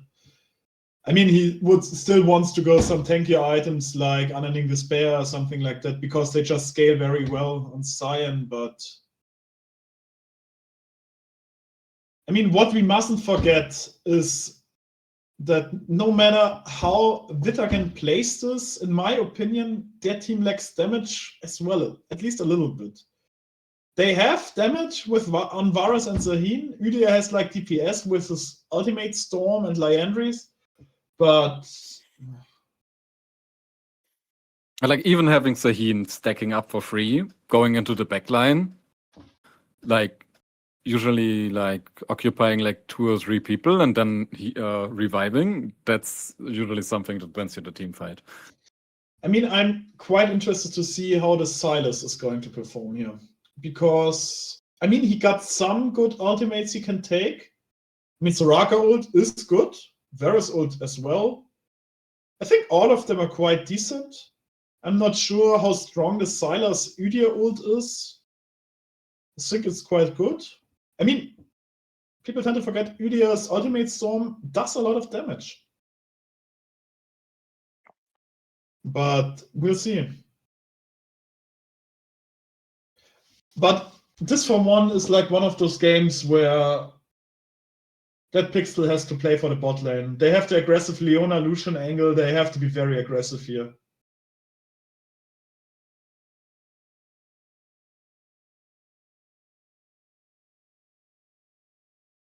Yeah, I feel like a lot of this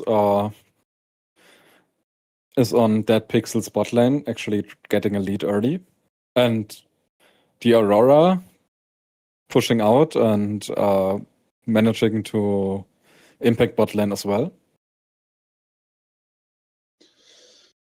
That like should be key in this game. Can they do it? I don't know, but I mean, I think the Galio and Soraka both have to protect the ADC honestly here, and just let Zahin and Udyr go in the front line. Because, I mean, if Aurora gets a flanking angle or something like this, I don't think the Soraka is going to compensate well enough for that. Yeah, I mean, as I said, like they need to kill on their first ability rotation, right? If they can't do it, and they don't get the kill early in the fight, they get absolutely slaughtered by VITAGEN. Yeah, so having a strong Aurora, having a strong Lucian that can like burst someone down, that's very important for Dead Pixels here. I mean, I can be egoistic and just say VITAGEN has to win this, so we get a third game. But yeah, let's see. Well, according to the polls, VITAGEN has to win this, right? Like, wasn't it like 75% for VITAGEN? 74 to be exact, but yes. So, would be like quite something if that Pixels runs over them 2-0.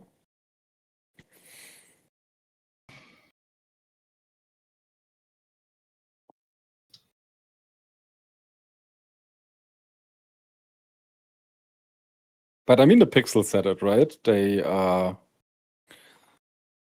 somewhat new to the tournament, and expectations are on VITAGEN to just perform, since they have done so in the last splits.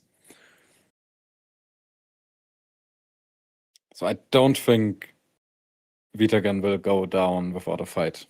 No. This is like what I said. Otherwise, I don't think they would have unleashed the Udia already. They're on the back foot. They have to bring the win now. I mean, no one is going to claim that they are frauds if they lose against the Pixels. We are not. Oh, I will. Stupid. Like, I you will claim it. You will claim it, yeah. Because so I'm a hater. Fucking top laners. Jesus Christ. But I mean, we mustn't forget, even though Pixel won the first game, it wasn't like anything stompy. It went back and forth, and yeah, teamfight was won by 2 or 3 good ults. For sure. It was not. I mean, it was not a stomp. This 5-man Amumu ultimate basically won the first game. Let's be real here with everything that happens afterwards. The Drake, Yeah, the Baron, of the course. Drake, Baron, mid tower. That Yeah. was like such a huge thing. There was, and like they ended the game in the push, right? In the following push. So Fuck you, Martin. Oh boy, let's see.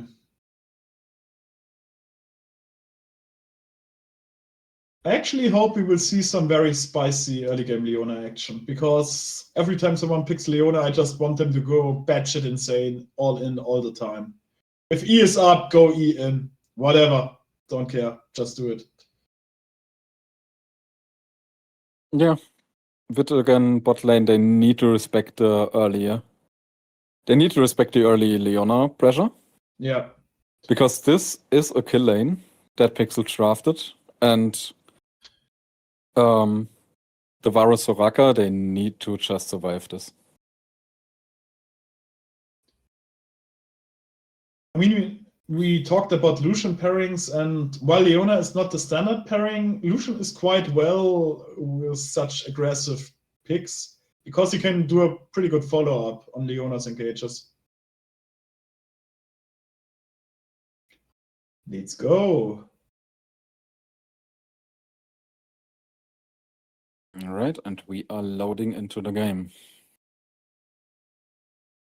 So, what do you think should the jungler pathing be? Which jungler should? What's the win condition early game? What jungler should path where?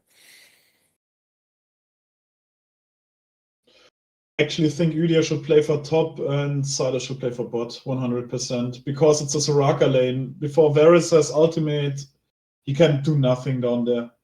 0 chance. Game has started. Ah! Go see!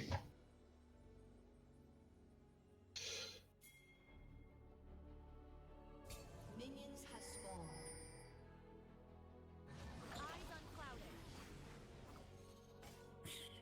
And I mean, this is like one of these games where, I mean, Martin is not wrong, Xayan, because Zahen is going to be pretty strong in these fights. He has the Soraka backup. He has a lot of melees against him, or low-range characters. If you get him ahead on a Bruisery build, he will be able to do quite a lot of lifting. Yeah, I think so too. Yeah, but Udia path of spot here too. And I don't like this, honestly. I don't like this. I mean, the best case is he negates the Sylas early. It's like best case, because if that Pixel plays it well, I don't think they will be able to do much here. And in my opinion, it's always stupid to assume like, yeah, but what if they fuck up? Never plan for them fucking up. Plan for them doing exactly what they should do. Quite a lot of damage from the Aurora. Already applying pressure. Galio needs to respect early game from Aurora. This champion puts out crazy amounts of damage if you let her. You know what I personally think is kind of funny? That the Udyr goes for a fast 6 clear on Udyr, but on a slower clear for Malphite. I don't know. It's kind of weird. I have to ask him why he did that.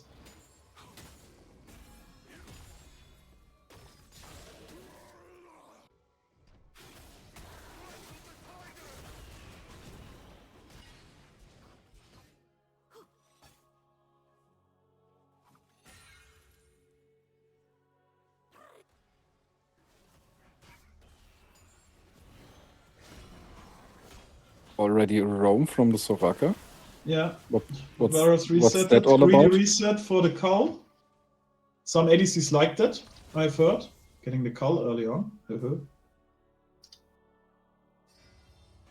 Yeah, having a cull in your inventory is usually not a bad idea. Yeah, but Silas is way too slow, and this clear makes it impossible, and Udyr will be able to double scuttle. Oh, mate, it's quite obvious that you won't get anything here, so you can just recall. I mean, this is pretty devastating for the jungler, because Udyr has a perfect way of clearing this up. Wait, and he's not taking this? He just... I think he should doesn't want it? he should have went for it. Of course, but I guess there is... He was afraid, I think. Maybe he thought Silas was pathing top lane. Wait, did he get spotted on the board bot? I don't know. But maybe he was thinking Silas was pathing bot side, was just slow and Aurora could move. Yeah, he had no backup from Galio, so there was that, but if Silas would have pathed bot, he should have been there when he revealed the scuttle already. Because Silas is not fast, but he's not that slow. Oh, and a flash? Yeah, and Sahane should be aggressive here. Especially having passive up in like 2 autos. Yeah, passive down. Ooh, there's action bot. There's a lot of action bot. Heals going on. Lucian is down. A lot of HP. Leona is pretty much full life. I mean, but they can play it... Oh, Jesus Christ, show us the bot. Nothing going on there. Yeah, more interesting. Thanks.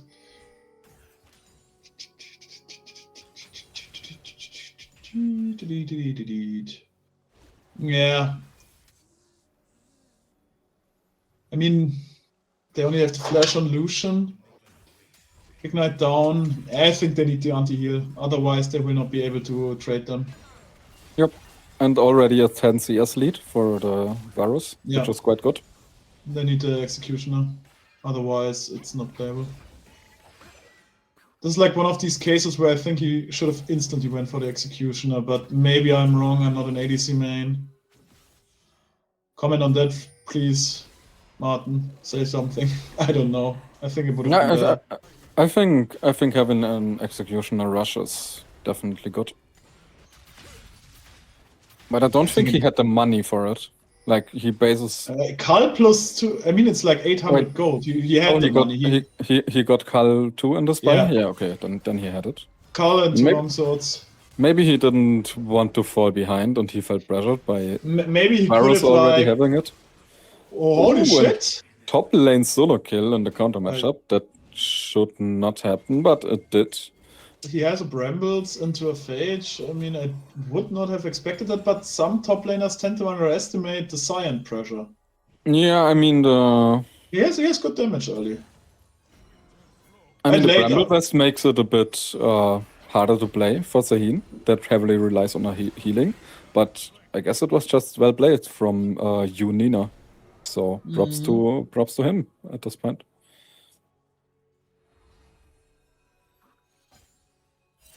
Taking the kill in the counter matchup,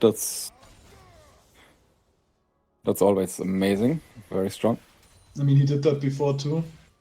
From this standpoint, it looks like the top laner of that pixel actually is Okay, but better player. last game it was actually a just shitty draft. This game it's actually a counter matchup. Hey, hate me all you want, Laguna, but still his fault. Oh, and he, oh boy! But bot is doing. Oh, this is going to be a lot of action here. Yeah, they did not respect the level 6. No, it's not going to be a kill, but they will be able to transition this Yep. and some blasted. I mean, they can push out the wave. They can make Lucian miss a wave. Udyr is He's- not quite in the area to get a Drake here. And like, this is... I don't think this is the way they wanted this Lucian Leona bot Oh, lane to play Silas out. is going top, but Udyr is here too. Yeah, there you go. Nothing is going to happen here.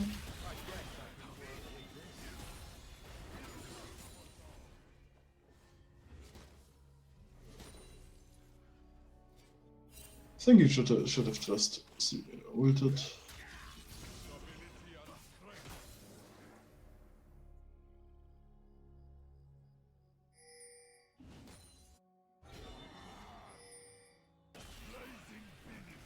Right.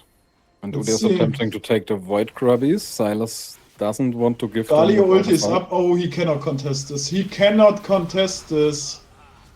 Oh boy. Ooh. But he can contest this if there wasn't the Soraka ulti. Coming in absolutely clutch.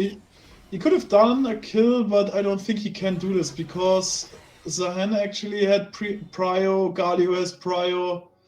Yeah, it was No. a bit cooked from the start. Honestly, not a good play from Annelina. Not a good play.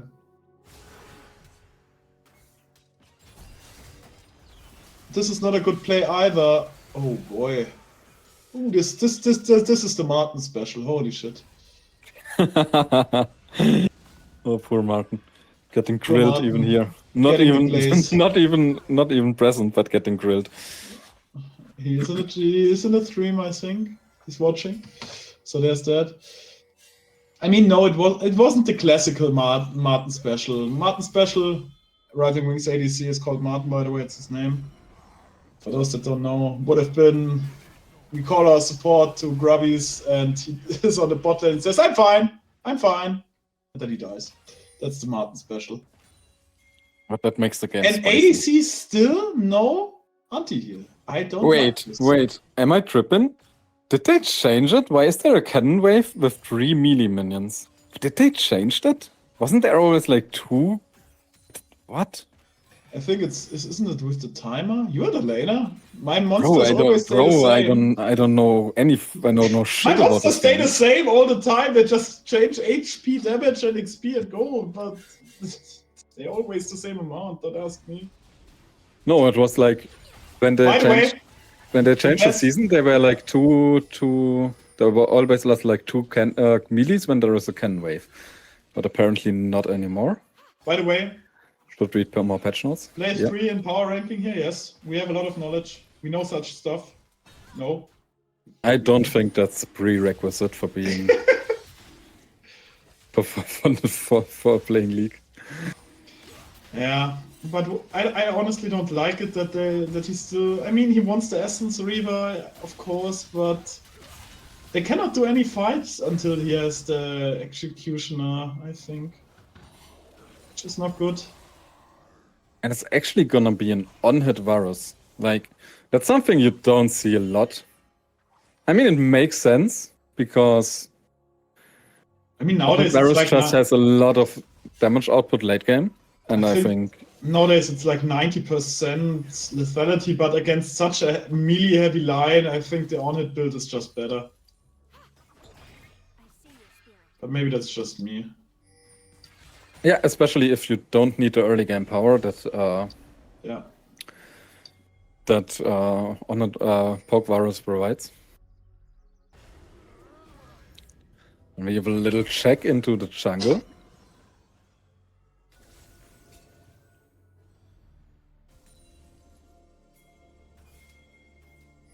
But he gets out without taking any beatings.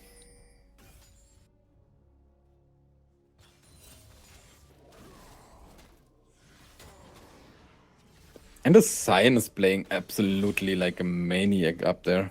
Yeah, but he has Thornmail. Zion can do nothing at this point. Yep. He has to respect it. He needs 2 items. Maybe he can do something if he has a cleaver or something. But I before think that, the thing forget is, it. as long as you get your passive stacked up, you can usually fight at 1 item. As soon as you have your passive stacked up, you're a god. That's just how Sahin works. I mean, you're a good silent player. That much is sure. Well, I'm a Sahin player. Just a good one, I don't know.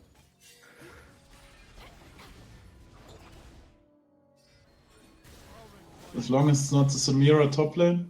The Samira top lane, it will come out next SLA match. Yeah, That's rough. secret Rising Wings pick. And my ADC is Trust. gonna leave the team if I pick it again. Yeah. I don't think he will leave the team. I think he will leave his life. Oh, There might be a Samira top angle somewhere in the future. I just believe. need to see it and grasp it and just go for it. And I will convince you all that it's a viable pick. Someday. If Samira top ever gets viable, they will nerf it into the ground. And you know it. It's like with Varus. They are not going to tolerate it. Yeah, I Range think like top- the problem with Varus top was that he is like 0 counterplay with the He had like no bad matchup. It's like Jesus Christ. No, It I was like playing in Masters yeah. this champion top lane into an Irelia, and I was fighting her in melee range and won the fight. It was a bit stupid. Yeah. The fight is breaking out. Aurora is getting a lot of. Ooh, they are. Can they kill her? Yes, Soraka is dead. Yulia is dead. But where is the playing? Where is the playing? He has to back. Galio running. He's auto hitting. Oh, they. Ooh. Yeah, they good play for Pixel. 2 kills. No, not bad. But you see top lane, just from a quick glimpse, Sahin got his stacks and slaughtered the Sign.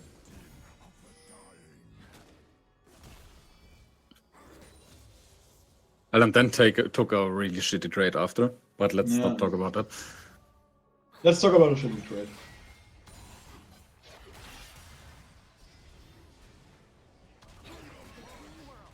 Ooh, and interrupted the dash from the Aurora. There's not quite enough damage to kill her. But at this point, it's rather hard for Aurora to get through all that beefiness that is Galio mid lane. I don't think he can fight. She can fight him at this moment. No, like the objective should be for the Aurora to push out and cover sides, like same as probably Galio wants to do. Yeah. I mean, Galio has like a Solar Radiant spike, so his clear is good, but damage is like, yeah, not the best. Yeah, but that's the thing. Like you have now the Hollow Radiance, and you are good with the Galio. You are good into Silas, and you are good into Aurora. Like you are just chilling right now when you're Galio. You have a good time. But this seems to be a Drake. Yeah, second one for Pixel. For Pixel now. But they're going for the Okay. counter objective top with the Herald. And is this something? VITAGEN will just give. They should be able to take Pixel. it, I think. Yeah, they apparently. Silas should not give it. contesting, but Herald. I mean, maybe that's just jungle opinion, but I think Herald is so bad this season compared to last season. You crash him into like the tower and it does like a third. Especially Yeah, since and- the and- playlings are now very front loaded. And also the you don't dive get angle, any the feeds. dive angle. Oh, ooh, that hurts. That. But that's No, not this. that's a costly dive, I think, because Silas will Yeah, go down here as Not well. a good dive. Not a good dive. So that's a 2 for 2. I mean, the Silas should have just gone back with the Soraka ulti. He didn't have to run into the Udyr. I think he could have survived. 2 for 2, but the Aurora will get some plates mid lane. Not that bad for her. Maybe they are looking for another play on the Lucian, diving him. No, they are not. I feel like there is a world where they could just right-click him down. I guess they didn't quite... they didn't quite have a good insight of the Leona death timer. Yeah. Expected her to be there a bit earlier, so they didn't do it. But Sign is going a little bit aggressive. This is a Titanic. Which pathing is this? I think this Was is Titanic Tamala- Hydra. It's Titanic Hydra, isn't it? Yeah, this is Yeah. Titanic Hydra. Yeah. So what I said, he's going quite aggressive.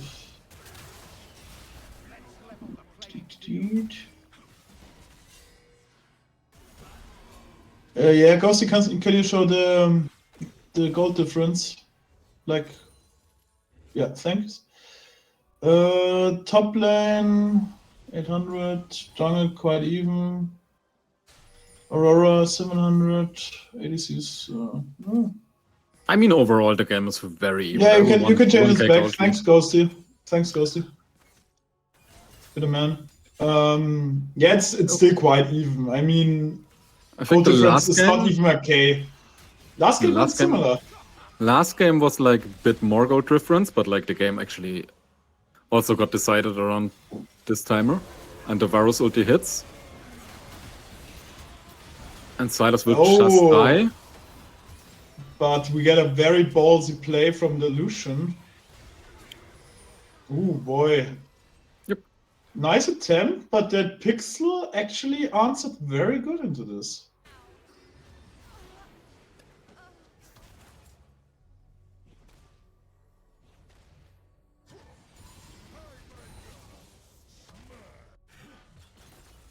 I mean, it's not too bad yet, because like we said, later on, VITAGEN has quite a lot of angles. They need like 3 items on the Varus, a little bit more on the Soraka, have a beefier front line, and then they might be able to play it.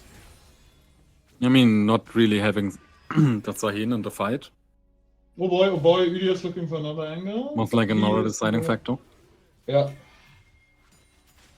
But this is like an issue that many teams have, us included, taking like fights when you expect a teammate to join, but he cannot because HP, wave state, mana, or whatever.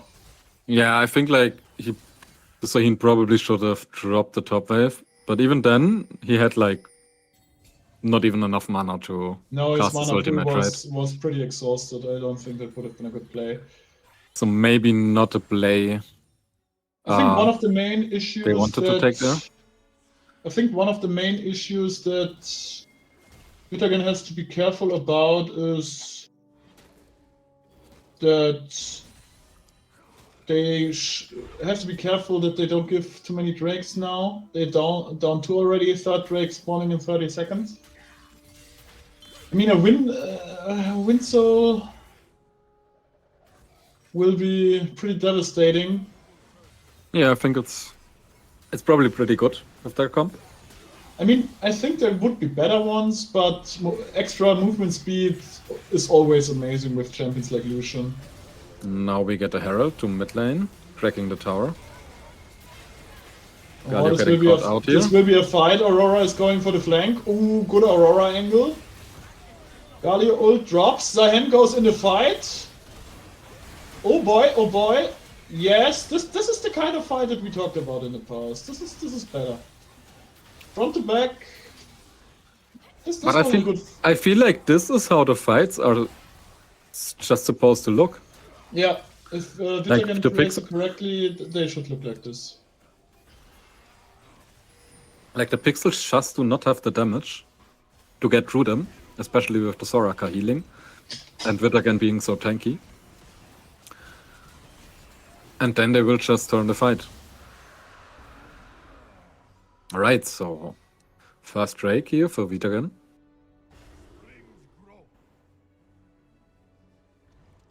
Kinda denied that early soul win condition from the pixels. Yeah, they kinda had to get at least one Drake. That one would have been devastating.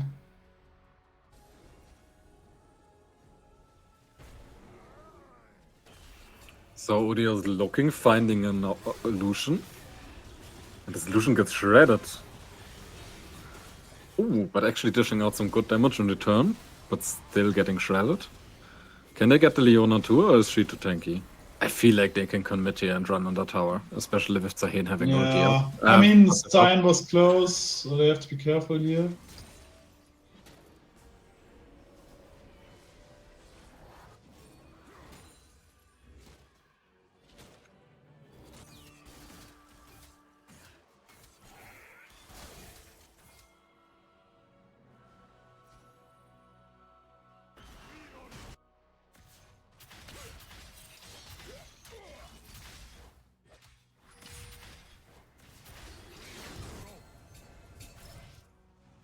And item-wise, currently we are seeing Lucian spiking really hard. He's already on 3 items. I mean, the Varus Galio need has his third one. Riftmaker finished. He's quite good already. I mean, 3 items Lucian is pretty big. Yeah, the outlier is here just the Zahin sitting on 1 item. Yeah. But he should be finishing his 2nd item pretty soon. And when he has that, he's gonna be quite a force to be reckoned with on the team fights. I'm quite curious to see how the Soraka will be in the later stages, because Soraka with like 3 items is a menace. Yeah, I think if Dead Pixels cannot get the one-shot on the Soraka, which should be their main prio target, it's gonna be quite hard to play these fights. And it's always it's fucked up. Even though they already have anti-heal, the Soraka will make a difference here.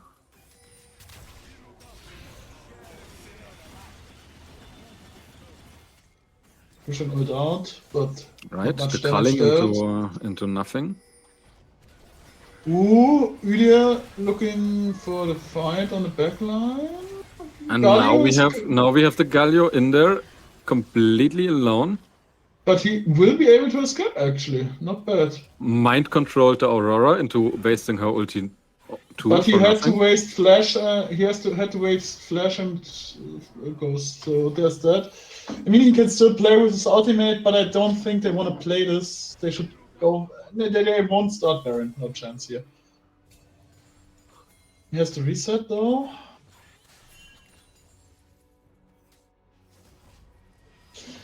I mean, if they continue playing fights like they did before, it will be quite rough, honestly,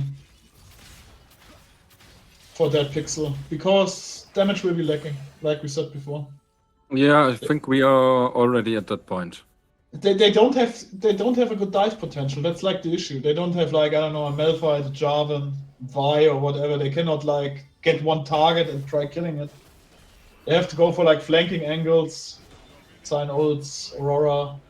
I mean, Aurora is a champion. If she has the items, and she finds the flank, she can just completely one-shot the Soraka. Yeah, then she can do it, and I think that's actually her job in this fight. Yep. Because for sure. Lucian is just going to fight front to back, so Lucian now going for the anti-heal.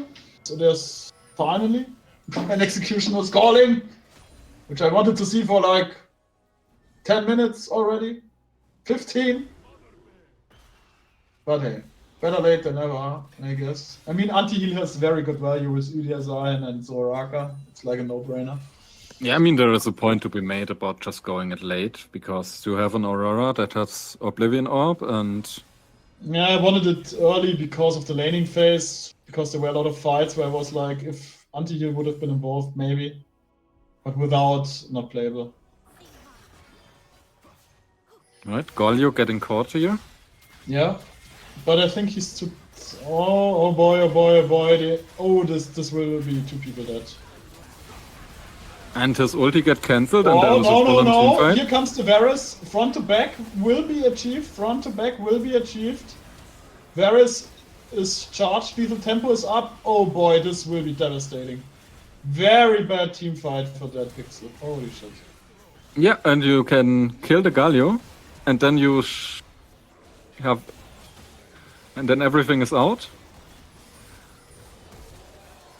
Oh Ooh, but boy. Lucian is doing crazy work here. Oh, close one, but they were not able to finish. That was a Varus. bit over-ambitious by the Udyr. He Yeah. really didn't expect all the damage coming out there. Yeah, but honestly, Also he had used to his move empowered Phoenix instead of the empowered turtle stance. So he died in a few seconds instead of like actually taking the buying time for his team to come in. Yeah.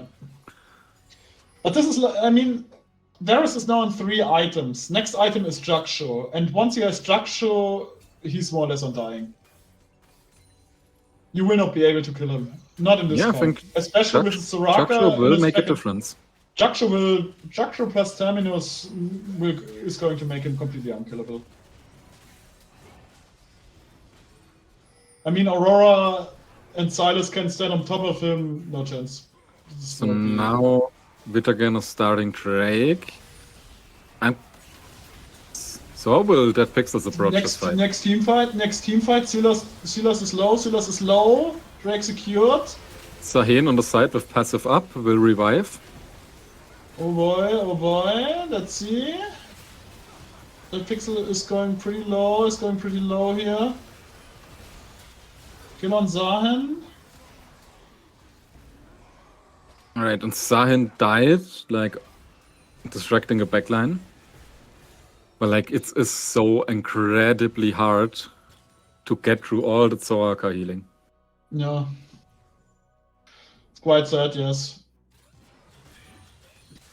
I mean, it would have been funny to see, like, Soraka Sona matchup against each other. Team fights lasting for 100 hours. Because no one is dying. But yeah.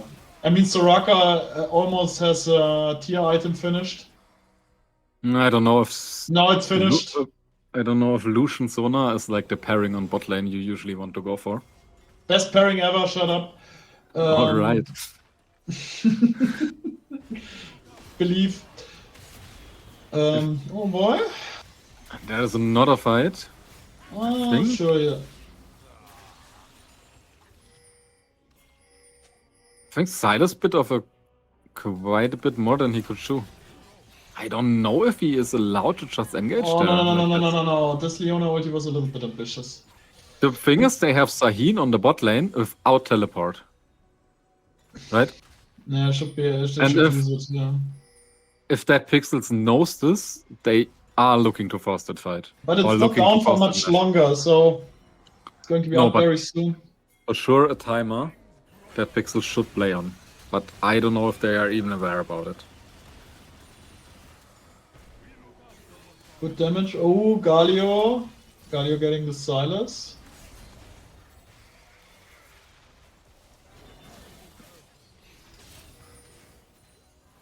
And Silas quite chunked here. Will take 1 camp on his full HP. Classic one. El I chunk mean, is Lassico. Galio has Frozen Heart. He's, yeah, very tanky now.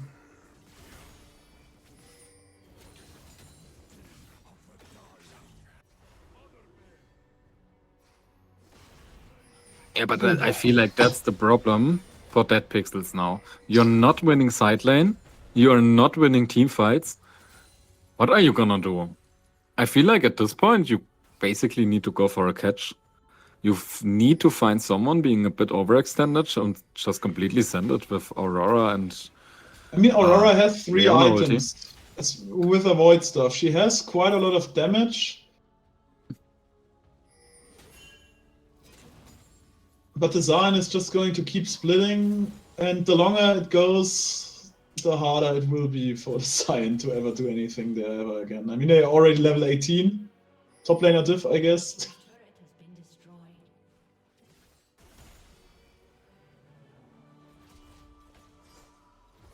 I mean, Udyr is so tanky now. He has Deadman's, Renrines, and Spirit Visage. He is such a good front line.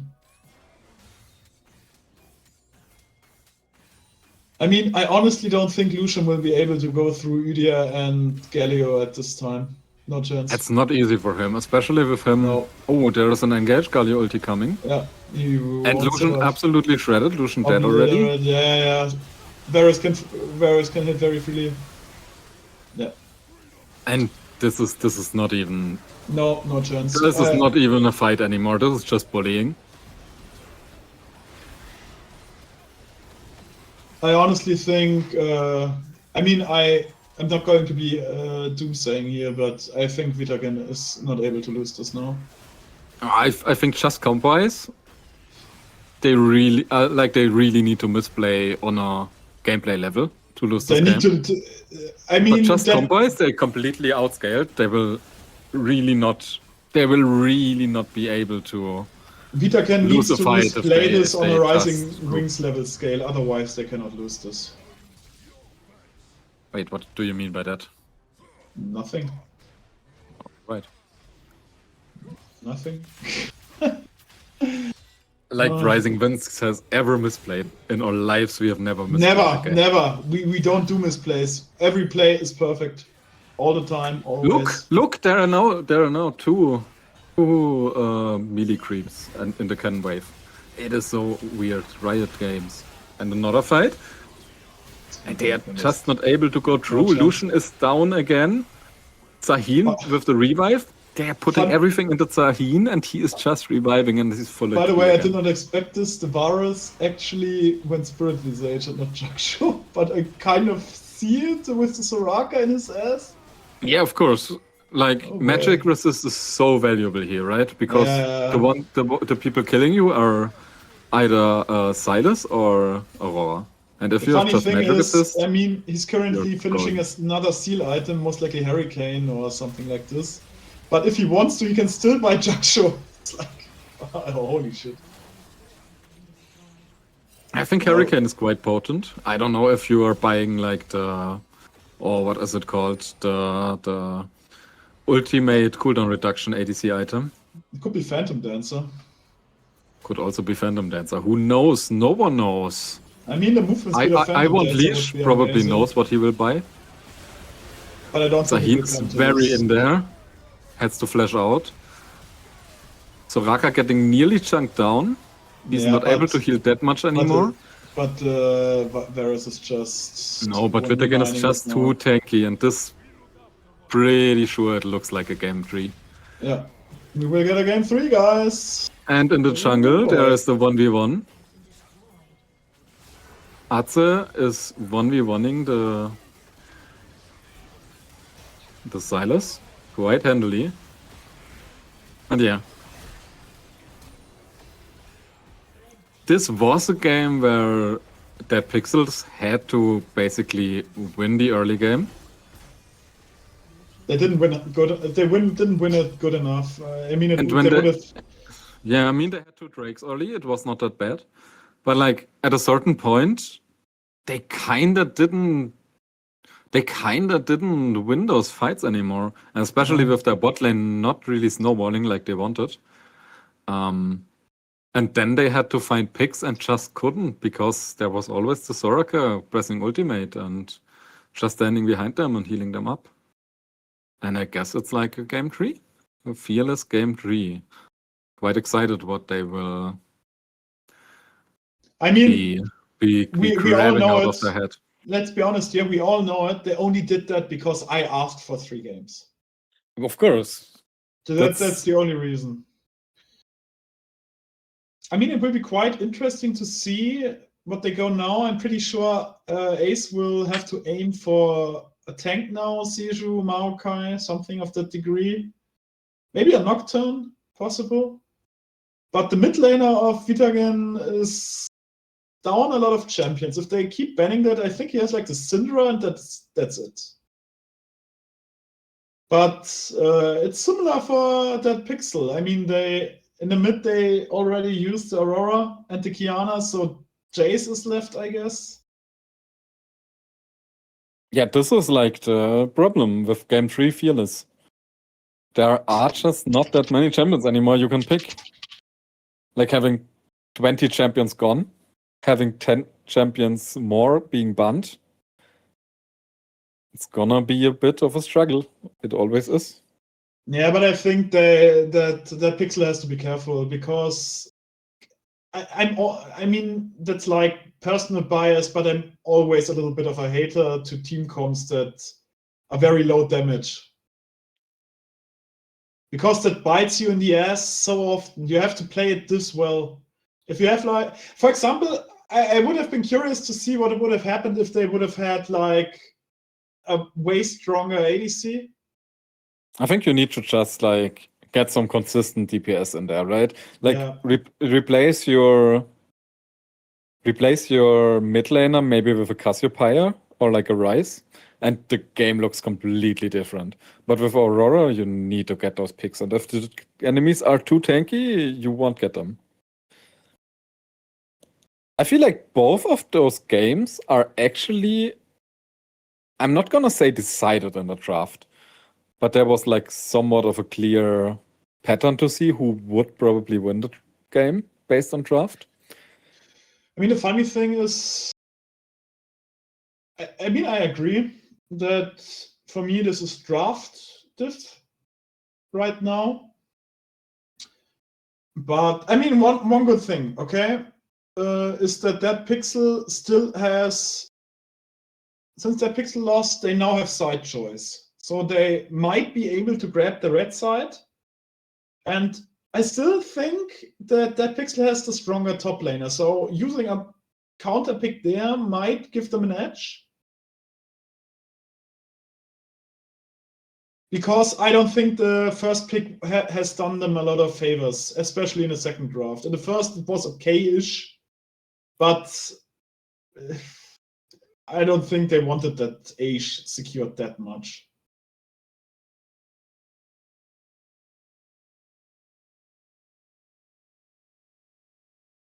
Yeah, could be. They definitely need to change something.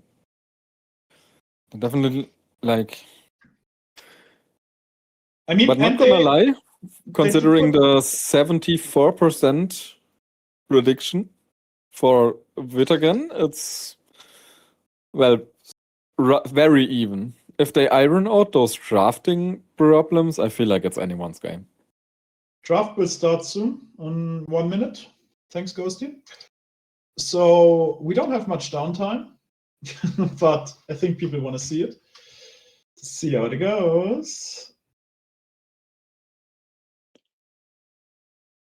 I mean, that Pixel, like I thought, took the red side this time. VITAGEN now has to play for the blue side, which I think is a lot worse, especially the further you go into the Fearless, because there's way less champions you have to secure and the counter matchups are harder.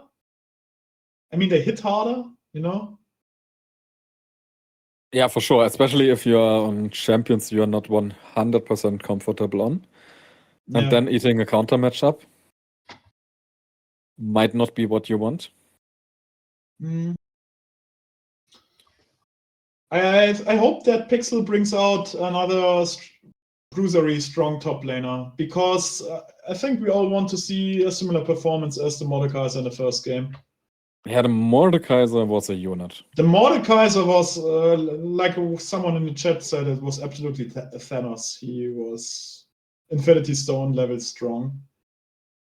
I mean, he wasn't a bad Scion in this game, don't get me wrong, but there's only so much a Scion can do. I think they need to put him on a Playmaker champion. I mean, Sion, he even got the solo kill, right? On the He side. got a solo kill, yes. But especially in the later fights, like I said, okay. Band phase, not much to say there. Similar. Bandface is Same just what we had buns. before. Same buns as before. But now it will be interesting because for the first time, VITAGEN now has to pick first. Let's see what they do. The mid lane options are quite exhausted, so maybe they go for a mid laner fast. Okay, here we have Asus Maokai. I mean, I've talked about this shortly. He plays a lot of tanks, so... Is it a jungle Maokai? Are you sure? Yes, they already... Alright. I'm like 90% sure. I've said it quite a lot in the stream already, but he has played it before. I don't think the supporter of the VITAGEN plays Maokai. Jace? Most likely a mid lane, Jace. I think they've played it before. No. And It's also Caitlyn. not the worst pick top lane, blind pick. Can definitely make that work if Maybe the they top lane flex can it. play Chive. Maybe they flex it. I mean, that Pixel are known to flex quite unconventional. I mean, now I can say it because I got a message from Pope after the first draft that the Lucian was actually a flex pick. Oh, where did they want to flex it to mid lane or?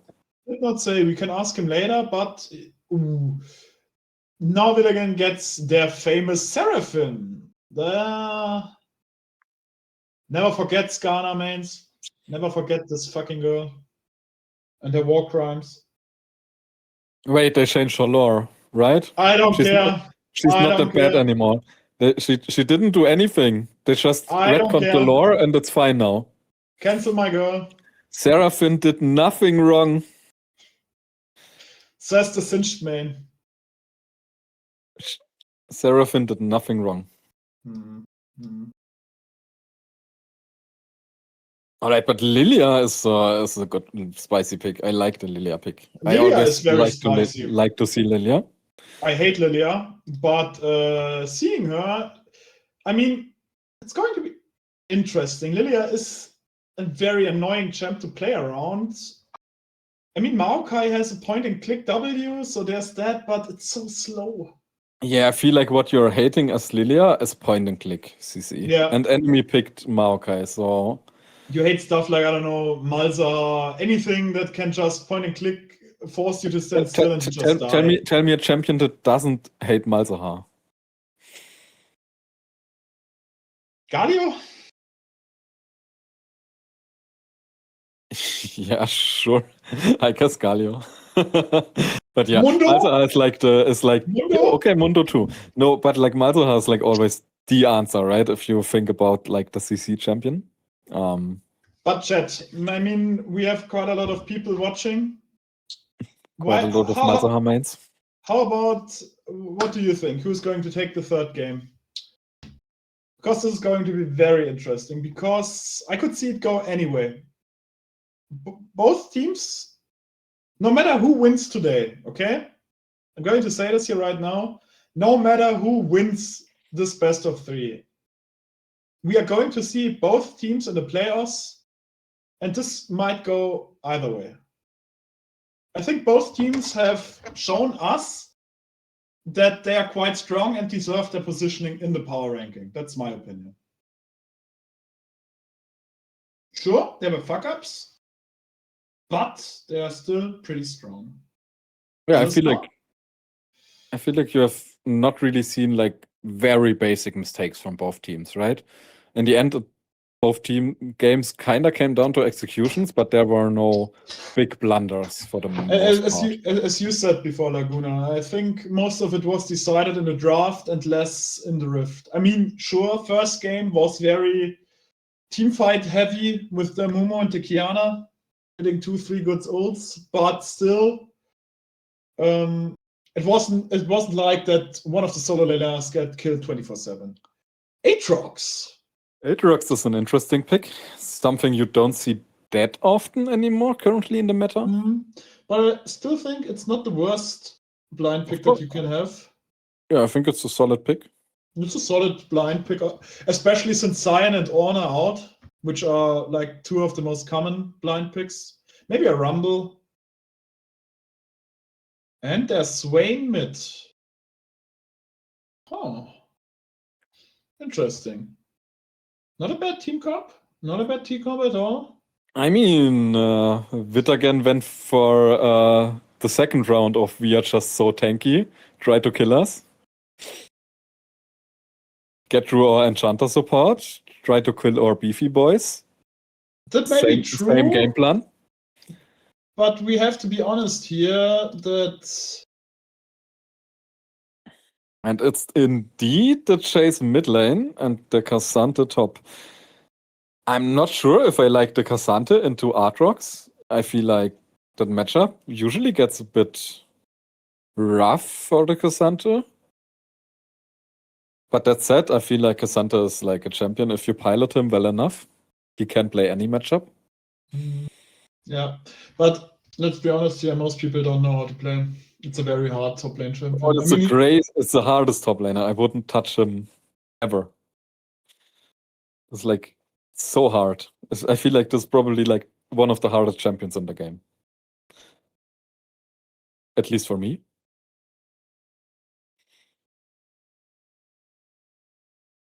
Cassante is crazy hard. Super strong if you can play him on a good level, but very, very skill dependent.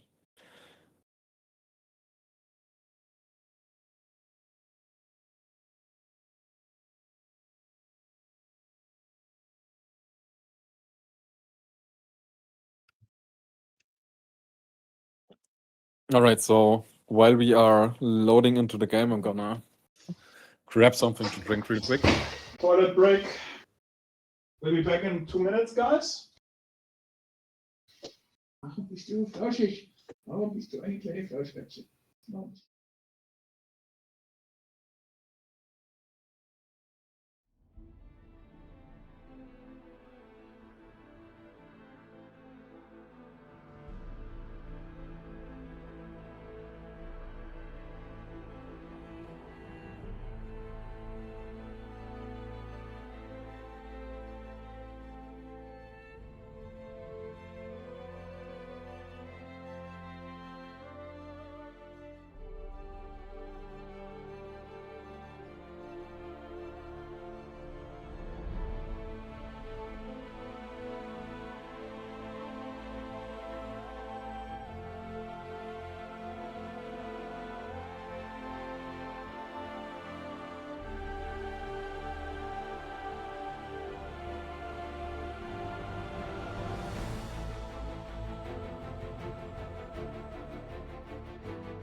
Welcome back, everyone. Yo, hello. Short We break. are in game. It's game 3, VITAGEN versus Dead Pixels. So, are there any surprises here? Maybe a little bit. Personally, Caitlyn not going cleanse, I don't feel this, honestly. Against Maokai and Seraphim and Swain, I think a cleanse would have been nice. Yeah, cleanse would have made it easier. But I guess they... Yeah. I don't know if the Ghost is the right choice. I don't But see I'm- Caitlyn with Ghost that often. I mean, Barrier... I'm giving him the benefit of the doubt. He probably knows what he's doing. Maybe he will be able to show us what he thought when picking it. So... VITAGEN went for their beefy frontline comp with Enchanter again. And different than last game, I feel like Dead Pixels actually has some sustained damage this time. Especially with the Lilia, with the Caitlyn.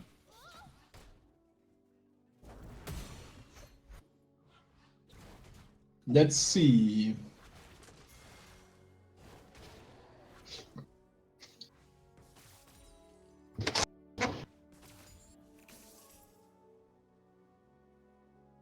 I mean, both junglers are pathing bot. Lilia cannot do much early on. Yeah, but Lilia should have a slightly faster jungle clear than Maokai. I don't know what Maokai's jungle clear timer right now is, but Lilia is usually known for having like a very, very fast clear. Lilia is faster than Maokai, but that's not hard. I think Maokai is more, at the moment, more in the leagues of Zac in regards to overall speed. Because Zac is a good champion right now, but his clear speed is not amazing, especially the first. I mean, it will be buffed next patch, so there's that. Have to check how good it is then with the Q doing 20 more damage. That's Because quite ambitious endgame from the Alistair. Yeah. Not much he can do. Just like a bit of a respect slap. ooh, a slight reset. The thing is, maybe an Enchanter would have been better here. Maybe even something like Sona. Not sure if the Alistair is going to be able to put as much pressure on them, but let's see. No, I'm a big fan of Alistair as in support, but most of the time more as a reaction. I mean, it's probably a pick into the Sivir, because Sivir doesn't have a very easy time. And there's a Especially fight in at the the blue buff combo. already. Oh boy! This will be interesting. And first blood! Dead Maokai. Oh, this will be catastrophic for VITAGEN. Holy shit. Well done. Triple kill on the Jace. This will hurt. Yeah, and This Chase early will game hurt. is just very strong. Very strong champion early. I mean, he's going to accelerate his build a lot now. Oh boy. I mean, don't get me wrong, Maokai's early is pretty good since he has a good point in click CC. But like Swain and Sivir, I don't know, I don't know, nah.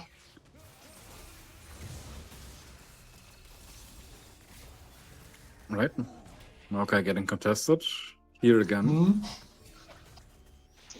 It's going to be rough.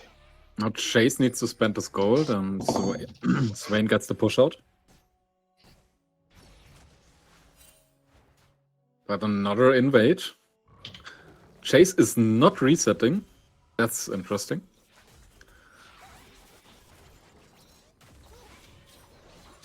I also feel like Lilia is overstaying her welcome a little bit here.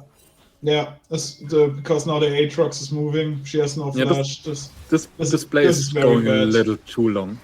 Yeah, this play is very bad. This is a classic solo queue play here right now. A slight misplay from the VITAGEN top laner. He has to flash here for a kill that is actually pretty free. Yeah, I mean, don't get me wrong, Maokai's early is pretty good since he has a good point in click CC. But like Swain and Sivir, I don't know, it's I don't know, nah. Right? Maokai getting contested. Here again. Here again. Maokai getting contested. Here again. But still, a good punish.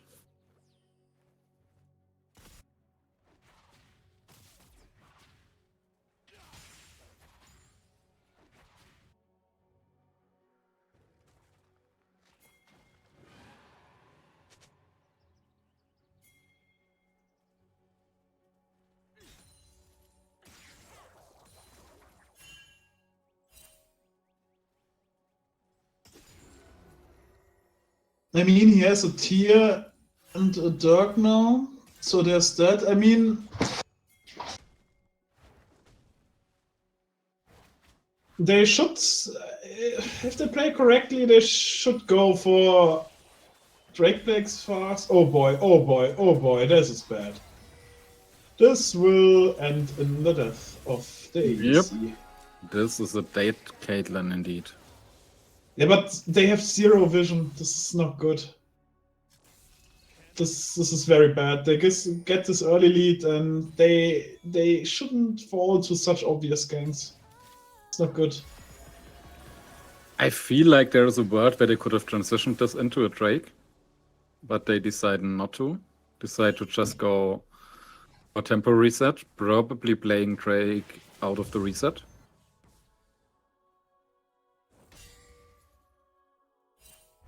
And yeah, top lane is 10 CS up for the Cassante. He's doing pretty well here early. Yeah. I feel like this matchup usually gets a bit more annoying for the Cassante as soon as Aatrox has like a few resets, has like level 7, and has like very short Q cooldowns. And like strong laning from you, Nina.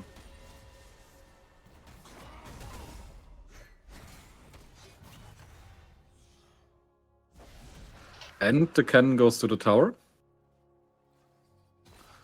And the Drake goes to dead pixels.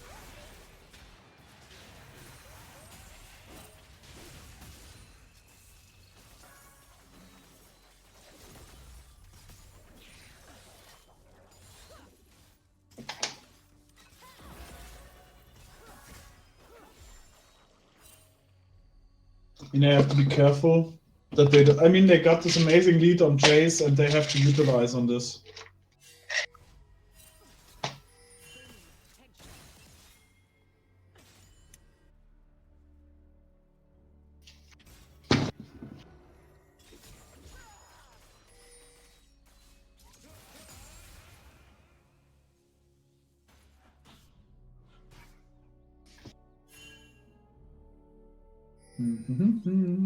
But we are still basically in the same spot than as we were in the last two games. Yeah. Game plodding along, no big gold lead for any side. Looks like the common trend. Like I said, the teams are pretty well matched up. Yeah, in this matchup, I feel like it's so much about mid-game execution. Yes.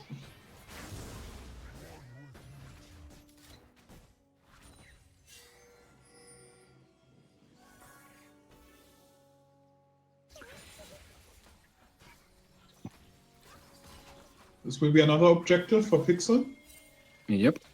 It feels like Pixels are getting those objectives a bit too free right now. Yeah. I would have loved it if there was a bit more fighting spirit in VITAGEN to actually contest those. I can understand them not wanting to do that with Chase being so accelerated right now.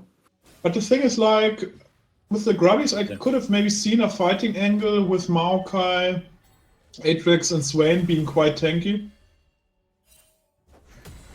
This could have worked, but they would have had to line it up pretty good. They probably didn't want to risk it. Yeah, this is not good. This is not... Well, Alistair, what are you doing? Dying is what he's Dying doing. is what he's doing, yeah. I mean, he has no level 6. This is like a suicide run. I don't know. It's bad.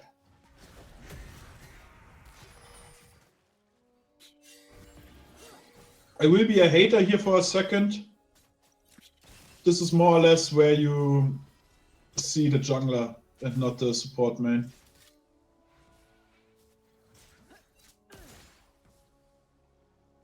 Yeah, to be honest, I think that could have probably happened to support mains too. Just taking some overambitious engages, especially on engage supporters. That's like we can discuss if that's what if this was even really an engage. It was like blindly walking towards the bush, hoping for the best, I guess.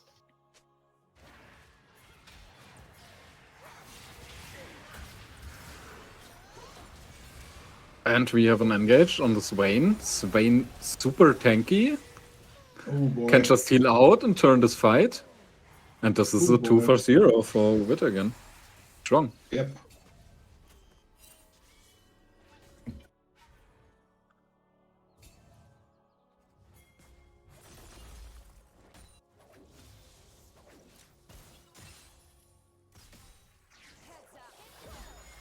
So even though Chase has his first item finished, they can't really transition this fight here into something good. Yep. And this is like one of the issues with Lydia, because she's not tanky enough in the early game. This is where she dies quite a lot. Once she has like 3 items and a few levels. Yeah, I feel like Lilia is probably one of the most annoying champions to play against if you don't have like the proper CC to fight her, and she has the items. It's like very annoying to play this. It is Maokai getting caught, but he's just speeding away. No trouble on his part. Oh, but they catch the Caitlyn. Caitlyn down. And they will just continue. We have another Seraphine ulti up. Maybe. Yeah. And there is the Seraphine ulti. Lilia down again. And this should be the Drake for VITAGEN. I mean, they're playing very well around the Maokai CC. I will give them that. And we have a pause. Yeah, I feel like they're. I feel like the people just leaving the game probably don't want to. Probably not feeling like playing it anymore. Let's not hope that this is the case. But considering this chase started 3-0, there wasn't that much of an impact so far. Like, don't get me wrong, the chase really didn't do that much wrong. But Lilia being 0-4 at this point, that's just a big no-no. 0-4 in like 12 minutes is quite wild, but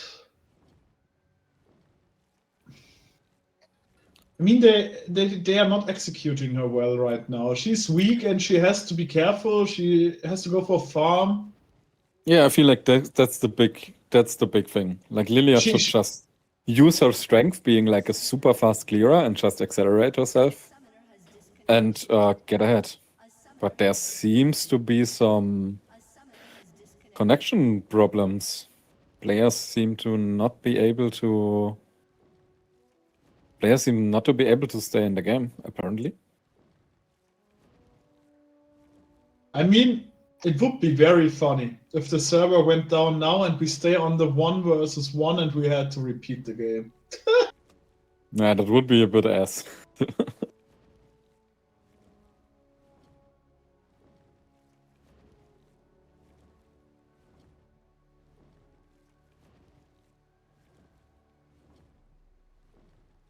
But yeah, Riot is quite known for.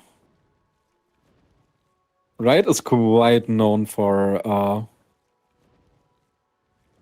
not liking SLE with their server stability.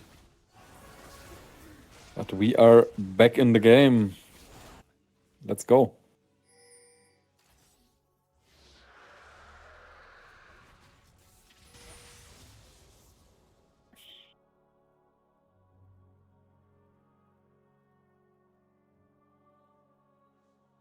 What's happening? Game frozen only for me, or?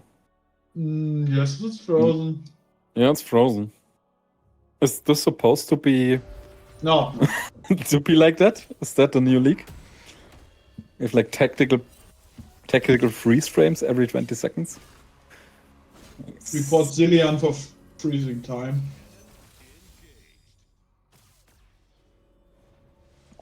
But Fire Rider, there's no Cillian in the game.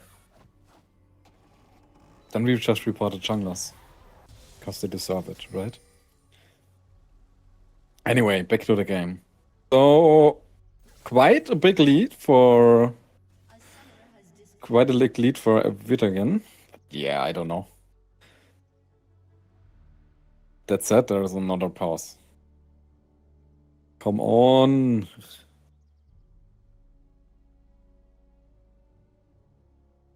Is this gonna be the next 3-game series that actually doesn't have a game 3? Am I cursed? every team that I cast is going down. Oh boy. That's since this is like my first cast, same for me, I guess.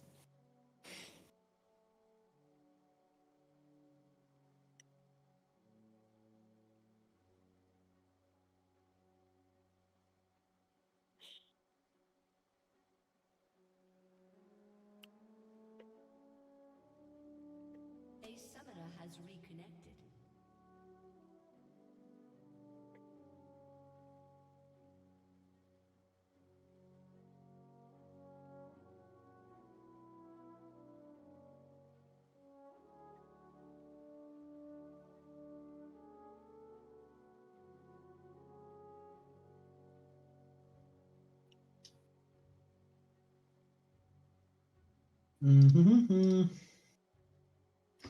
I mean,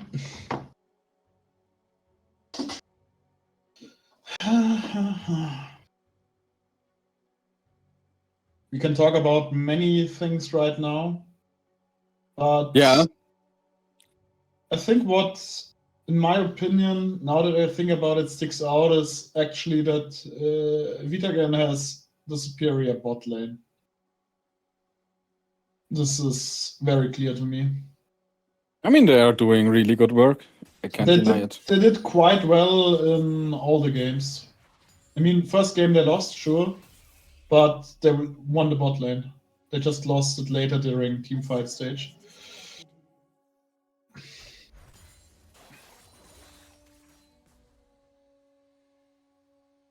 And there it is again. What is going on here? Might just have to do with the delay. I'm not very sure. No, I guess Jesus Christ. I guess it's a bit effed.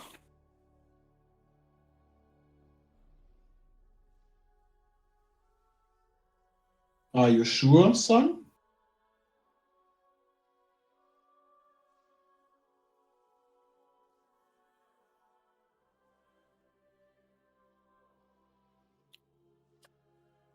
So, what's going on in your life? What's going on in the life of a fire rider? Anything to share while we are... What's going on in the life of a fire rider? I Yep. got free tomorrow. I'm going to go have a nice day in the sauna all day long. Relaxing with you. That sounds amazing. Yes. You could actually invest the time in solo queue. How about it? I think my girlfriend has something to say about that. A summoner has reconnected. Fair enough. I've not seen her the entire week because of work, so Now you tomorrow can. is like, I mean, you can just tell her, "Hey, we can't go to sauna tomorrow. Need to play some solo queue. Get informed." she knows where I live. She will kill me. Oh no, that's bad. I wouldn't share where I live with my girlfriend. Don't get me wrong. She supports me playing. She has zero issues with me playing games. But on the other hand, yeah. On the other hand, sauna days, they sauna, need to be there too. I actually want to go. To be honest, I love sauna. It's so good. I mean, it's nice. I mean, sauna is very nice. Especially if you have like one of the best saunas in Bavaria, like 10 minutes drive from your house. Oh, I was in. Do you know Europa Park? Yeah. It's like a very big what is it called? A park in Germany, like Yeah. what is it called? Amusement park, and they have like a very big sauna and like bathing area. And I was there in the sauna, and it's actually amazing there. They have like sauna thingy. They have like techno saunas and beer saunas. It's actually really fun. I mean, I can send you a picture of where I'm going. I'm just yeah, there it is. Because they have like one room that's pretty amazing.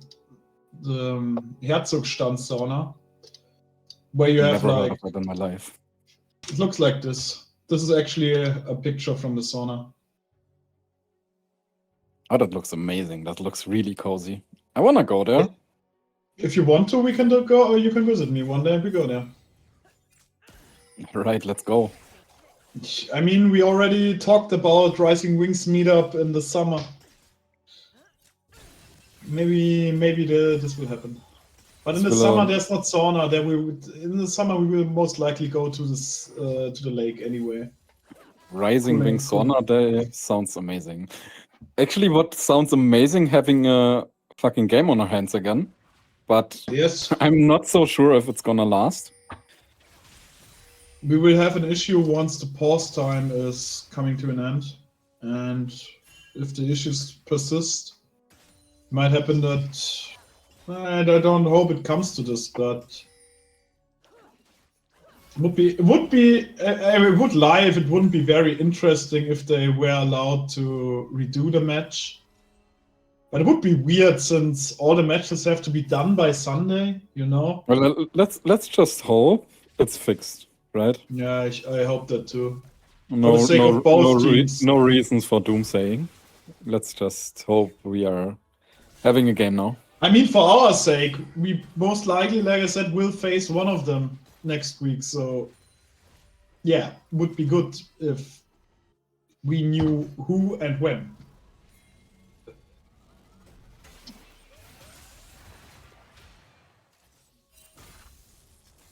The thing is, for Dead Pixels, I really, really hope this Lilia just finds her way back into the game. Because right Lilia now is like... she's slightly out of it. And she's taking some risky ass invades. I'm saying how it is. I don't know. Those invades are... I don't think they are quite legal, but... Oh, no, they are not legal. Oh boy. Beautiful Seraphine ulti. Yeah. Oh god, And there are just 3 kills for VITAGEN. And no, that's not how you get back into the game when you are that's how it's right. Taking those risky invades might just cost you the game here. I kind of hate it, honestly, because he played the jungler of that Pixel played pretty well in the first 2 games, but this now is... Sure.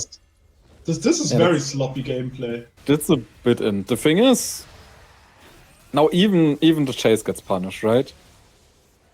Flash from Maokai onto the chase, there is not that much counterplay he has there.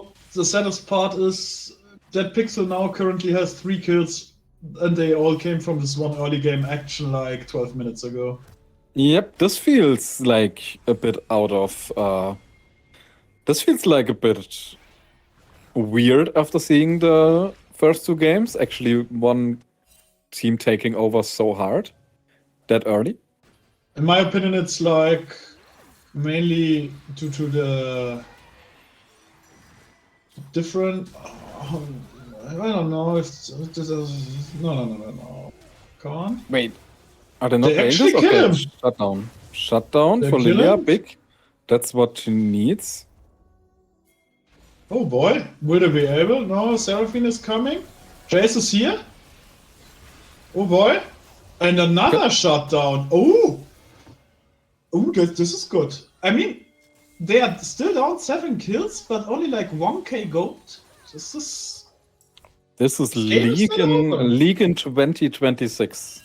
Yeah. People are not worth that much anymore when they are leading, in quotation marks. I think like one of the things that we shouldn't forget as well is if the Caitlyn has like 3 items, her headshots will hurt. That's true, but like Especially- Sivir is already on 2.5 items, and Kate still needs to finish her second item. But she So hasn't. it will need She a hasn't. bit. Yeah, she will I mean need a she bit is time. down like 5 kills. She got the tower now. I mean, it's actually funny. They are pretty much gold even now. Honestly, that's all because of the towers they got because of the grubbies. Grubbies action. But now but it's only going to kill 2 players. This is what I mean, dear viewers. This is what I mean. In my opinion, this Herald should have broken the complete tower. That this still stands is illegal.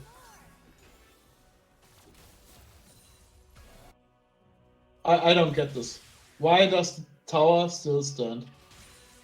You invest so much in this damn objective and it's kind of worth 2 plates. That's like it. Yeah, I mean, if you min-max you- it, you can maybe get 2 towers, sure. yeah, of course. Like, there's always the option, like cracking a whole side lane with that, right?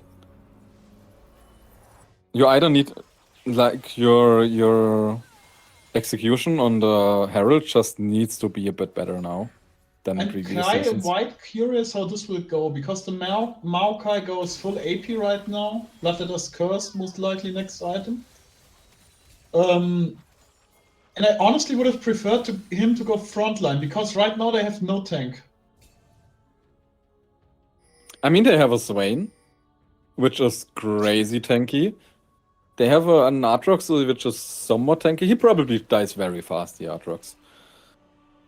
Yeah, I can see a point in having your Maokai be tank.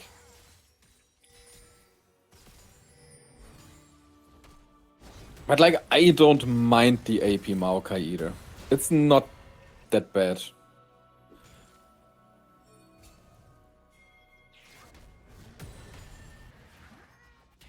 And top lane is not very exciting to watch this game. It's just like shoving waves back and forth. Top lane gameplay. But, you know, it will be so funny right now having... This is like the thing. If she just had cleanse, just cleanse it and run. If she had cleanse, she would have survived there. Yeah, if she had cleanse instead of ghost. But I'm not a big fan here on the ghost angle. There's no value so far from that. I mean, no matter if they have improved right now, we mustn't forget that even though they're quite even, the bot lane of that pixel is 0-7 at the moment, which is quite bad. Yeah, I feel like that Pixel needs the Caitlyn to deliver her damage, and right now she's... I mean, she's on 2.5 items as well. Yeah, but But- Sivir hasn't reset in Yeah, ages. she will Sivir has be- like probably a full item on base. Yeah, the fighting continues. Now trying to catch the Maokai, but Maokai is still very tanky. Not He's tanky dead. enough to live through the Lilia damage. But we got a TP, but she's very fast, holy shit. She I is... mean, but But she now, gets the CC. amazing CC from the Seraphim, well played. Dancing shoes not quite there. Well I done, mean, it's very Biggies. hard to Well done. dodge, but... Yeah. But you know the funny thing is, this fight and everything, and now that Pixel's ahead in gold, it's so stupid. It's so retarded. Honestly.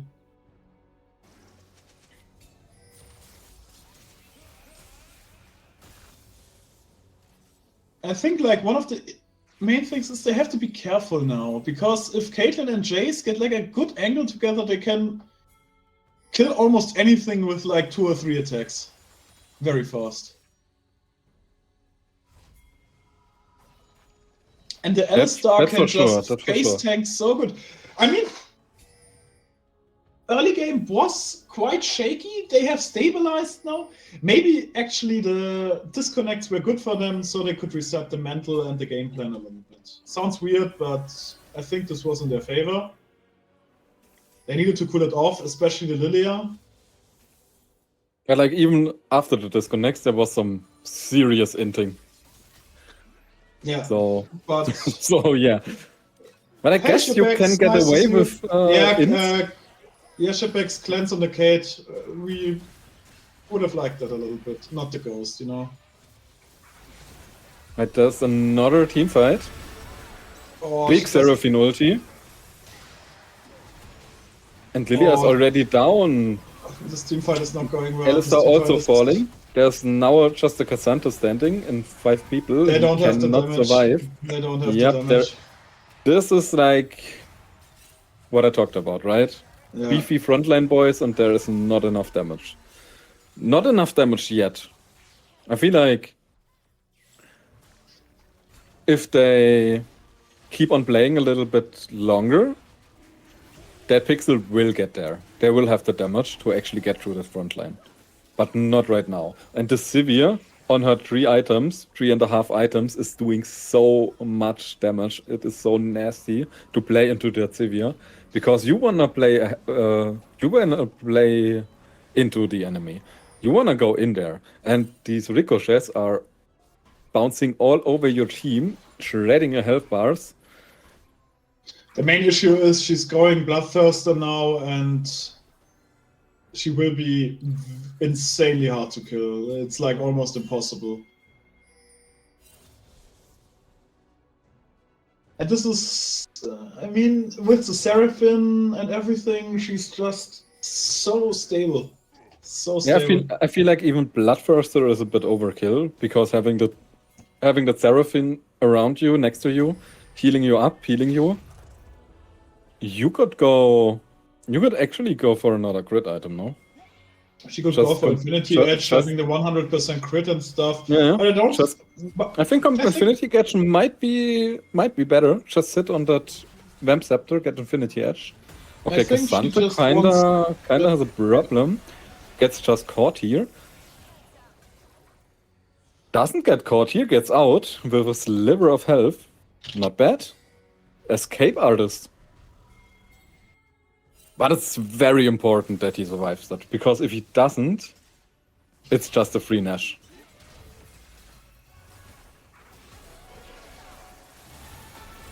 Oh boy.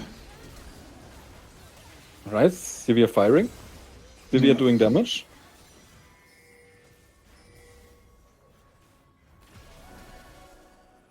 And Lilia speeding away. As The always. champion has quite a bit of move speed, doesn't it? It has Still. quite a bit of move speed. Yeah. But she's still going to die. I mean, I cannot blame her for not having much matchup experience. I just got a picture from our mid laner, how he's watching the game. Holy shit. I love it. To I be have to- honest, the Kate not having cleanse, I feel like it's not what broke the camel's back this game. Like, it might be a bit better to have cleanse, but there were other factors that made the game very hard for that Pixel. Yeah, I mean, we can talk with them after the game for the post-game interview what they think was the main issue.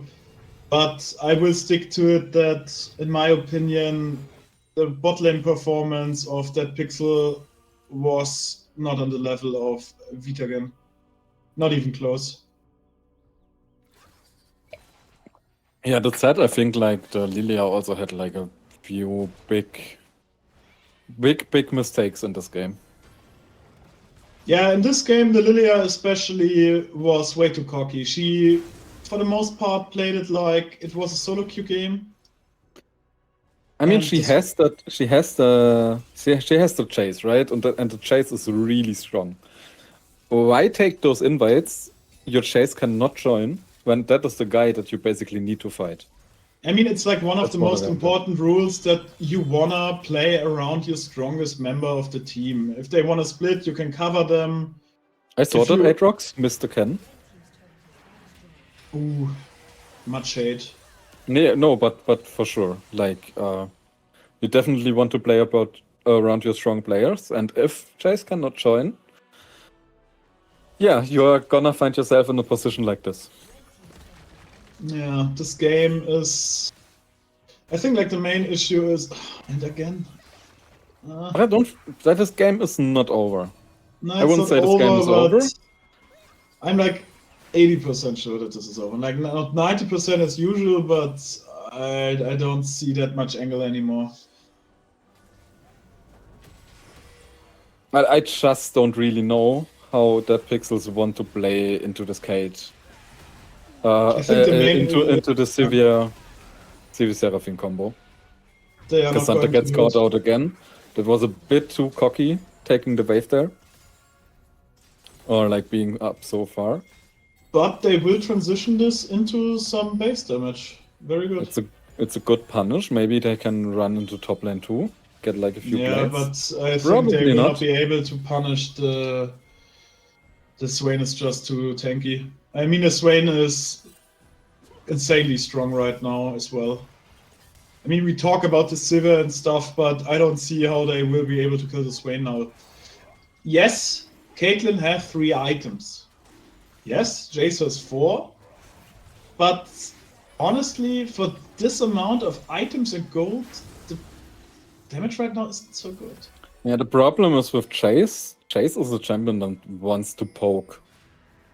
And if you play versus a Seraphine that is just healing out your whole poke, your champion does a lot less than it should do. Because a lot of time with Chase, you just want to group mid lane, shoot a few shot blasts into the enemy. That said, there is a good pick on the Yikrox. Yes. I like it. Solid pick. Swain Now is still Severe is pushing mid, coming, though. so they need to run. Okay. But they should be able to actually defend that mid lane.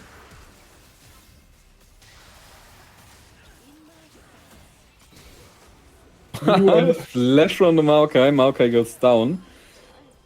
Caitlyn runs into the Swain again. And Swain another dies too. shutdown. And Swain gives his shutdown. Yeah, they bit off more than they could chew in that situation. They have to Having go their out. top laner out, trying to brute force this mid lane down, I don't think that was the play. Yeah, it was a mistake. I mean, gameplay is not as clean right now. I mean, there are mistakes that they can abuse. I think one of the main issues right now is that next break is soul. Yeah, but And- it's still like 3 minutes. Yeah, 3.5 minutes. But honestly, if they get the soul, then I don't see how they win this. Because the speed will break the camel's back. This is it.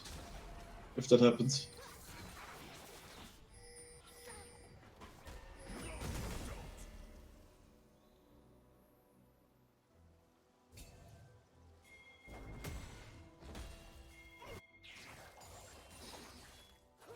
I mean, Caitlyn can maybe finish her pen item until this point. Would be very good.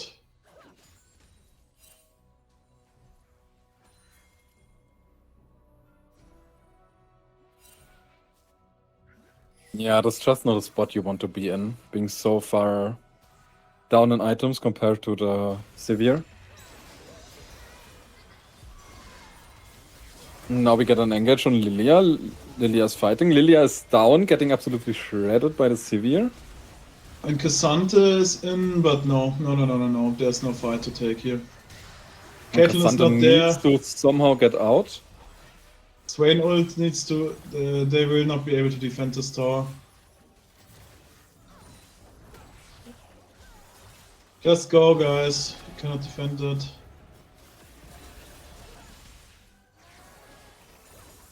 I mean, Jace is full set now, but not sure. Yeah, but you tell me how this Chase is gonna carry this game. I He won't, they do will- not see it.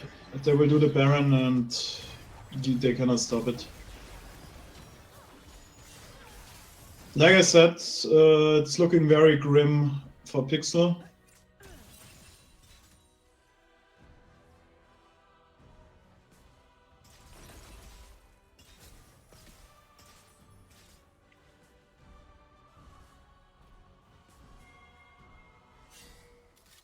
But Caitlyn here actually gets 3 tower blades. which is Better good. than nothing. But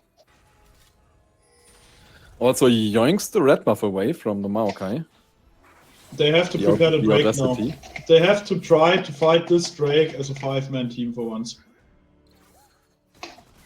The problem is, now that they have to reset, VITAGEN can just get the area, get vision around here, and it's gonna be incredibly hard for that Yeah. pixel to step in there. It's going to be very hard. I mean, Caitlyn now has 100% crit for items. She has damage, but the main issue is Sivir is just 1 item ahead. She just has a blood. And she always will be. I mean, maybe not if the game goes long enough, but I doubt Caitlyn it. is still on the lane trying to fix the wave, but Also playing against this Maokai, throwing in saplings everywhere. engage and coming up, engage coming Caitlyn up. getting flashed on. Caitlyn getting eaten by the Seraphine ulti. Caitlyn down. Aatrox kills her. Another example of why I would have gone with Cleanse. And yeah. That pixel just does not have the damage, the durability to swing those fights in their favor. GG. And it seems like they are just going for the end. And I'm not seeing how that pixel can defend here. Unless they are pulling an absolute miracle. If the Pope comes with some godly power, some divine intervention straight out of the heaven, but I think even the Pope cannot defend Nope. here. I'm afraid today God is evangelistic. And GG to VITAGEN. Strong performance from them. 2 games with their strong beefy frontline comp that looked very, very good from them. Game 3 they even pulled ahead, had hiccup here and there, but having their ADC be ahead in item just carried them over the finish line so hard. It was a nice showing. It was an entertaining series. I liked it. So yeah, there will be a post-game interview. So apparently the polls were right. After game 1, I was thinking maybe not, but the polls were actually right. So we will have a short talk with our candidates and see what they think. They are both in the waiting room. Ghosty, it's your move. Hi guys. Hello. Hello there. What an entertaining series. Thank you already for the pleasure of giving us this opportunity. How do you feel? Better than the first game. Yeah, I mean, winning is always good. Yeah. How are you, Leo? Hope I mean, could be better, but it is what it is. it is what I it mean, is. If it helps, that was a strong chase showing from you in the last game. Yeah, but I mean, if we're burning all around the map, it's hard to play Yeah, anyways. sometimes it's not enough. I mean, I will speak for the audience and just say that you did what you could, and you actually, in my opinion, both proved that you are very strong teams. So there's that. If I may ask, what are some of the things that you are taking from this game? Maybe Pope first, since they were the defeated party. I mean, if we play slowly, because we got 3 kills on me after that first scuttle fight. If we don't like just throw away our leads after that, I think we can actually play the game. But we were trying a bit too much. Yeah, probably. I mean, I can just say what I personally think. as someone who watched it, and as you people who played it, you can maybe comment on that. But we had like this feeling that, for example, the second loss for your team, Bob, was like the game in the second game was lost in the Gem Select mostly, and the last one was mostly lost in the Rift. Would you agree, disagree? Yeah. Sure. Yeah. I mean, you will most likely do an analysis too with your team, because as we all know, this is just a group stage. Playoffs are another thing altogether. 100%. 100%. I mean, both teams have gotten a lot better experience now. Have seen each other in action. Is there something that you want to take away from those games, Ace? For example, like not clumping as 5 people against an Amumu. I don't even think like that game was that big of an issue. I think we were just way too scared to pull the trigger, because I think we actually were in a not bad spot until we took like a couple of bad fights, and then we were a terrible spot. Because we kind of had to like keep being strong, because the moment we let them engage on us, it's really fucking hard to play. Like we had no way of defending engage, so we had to send it, and we just kept getting engaged on. It was really bad. We were like playing way too scared, I think, first game. We should really look to like abuse the Corgi more. And I think Corgi should also have like instead of having collector, you should have LDR, right? But like I saw someone in the chat talking about that. I agree with that, but I don't think that was like a game changer. All right, game 1, I have a question considering your draft. The Renekton into Mordekaiser pick. What was your thinking? I feel like as a top laner, I know that's like a somewhat unplayable matchup for the Renekton. And in the game, it kind of also looked pretty bad. Was it just overconfidence on your side, or did you maybe misjudge the matchup? What was the idea? I mean, I can't speak on Anton's behalf. Personally, I would agree. I don't think it's like a line out take. The only value I can see of Renekton Mordekaiser is that, so like the way you beat Mordekaiser is like if you can beat him in Death Realm, you're fine, or if you can avoid him in Death Realm, you're fine, right? So like, you know, sometimes like Gragas can avoid him, and then sometimes like Fiora or something can like fight him, right? I think Renekton is in the middle stage where he can't do either, but he has the chance of shield breaking you, and that's like what the main benefit is. But if you're picking a champion just to shield break his W, like I don't know. Yeah, I think it's a bit of a fake counter, so maybe a misjudgment on your part. I think so as well. But we are like playing with comfort. Like it's like one of I mean, I think it's hard to say after this performance, right? But like it's one of his better champions. So we were just like, yeah, we like this here. I think we probably would have looked at Sahin, but they did a good read on banning it. Of course, I understand it. Like playing comfort champions, it is definitely something that is very, very important. All right. I mean, I already said that I prepared some question in advance where I sent both parties, maybe not here, the same questions. You can see them on your screen now, Laguna. I asked 6 questions to the 2 of you, and I would like to reveal the answers now. It's not anything too fancy. It's like first question that I asked both of you is what you think is the chance of winning the best of 3. Ace said like 80%. Pope was a little bit more conservative with like 50-50. So yeah, I think the confidence was there.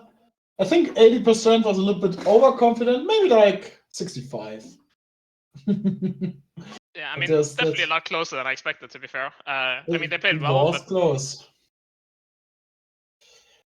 And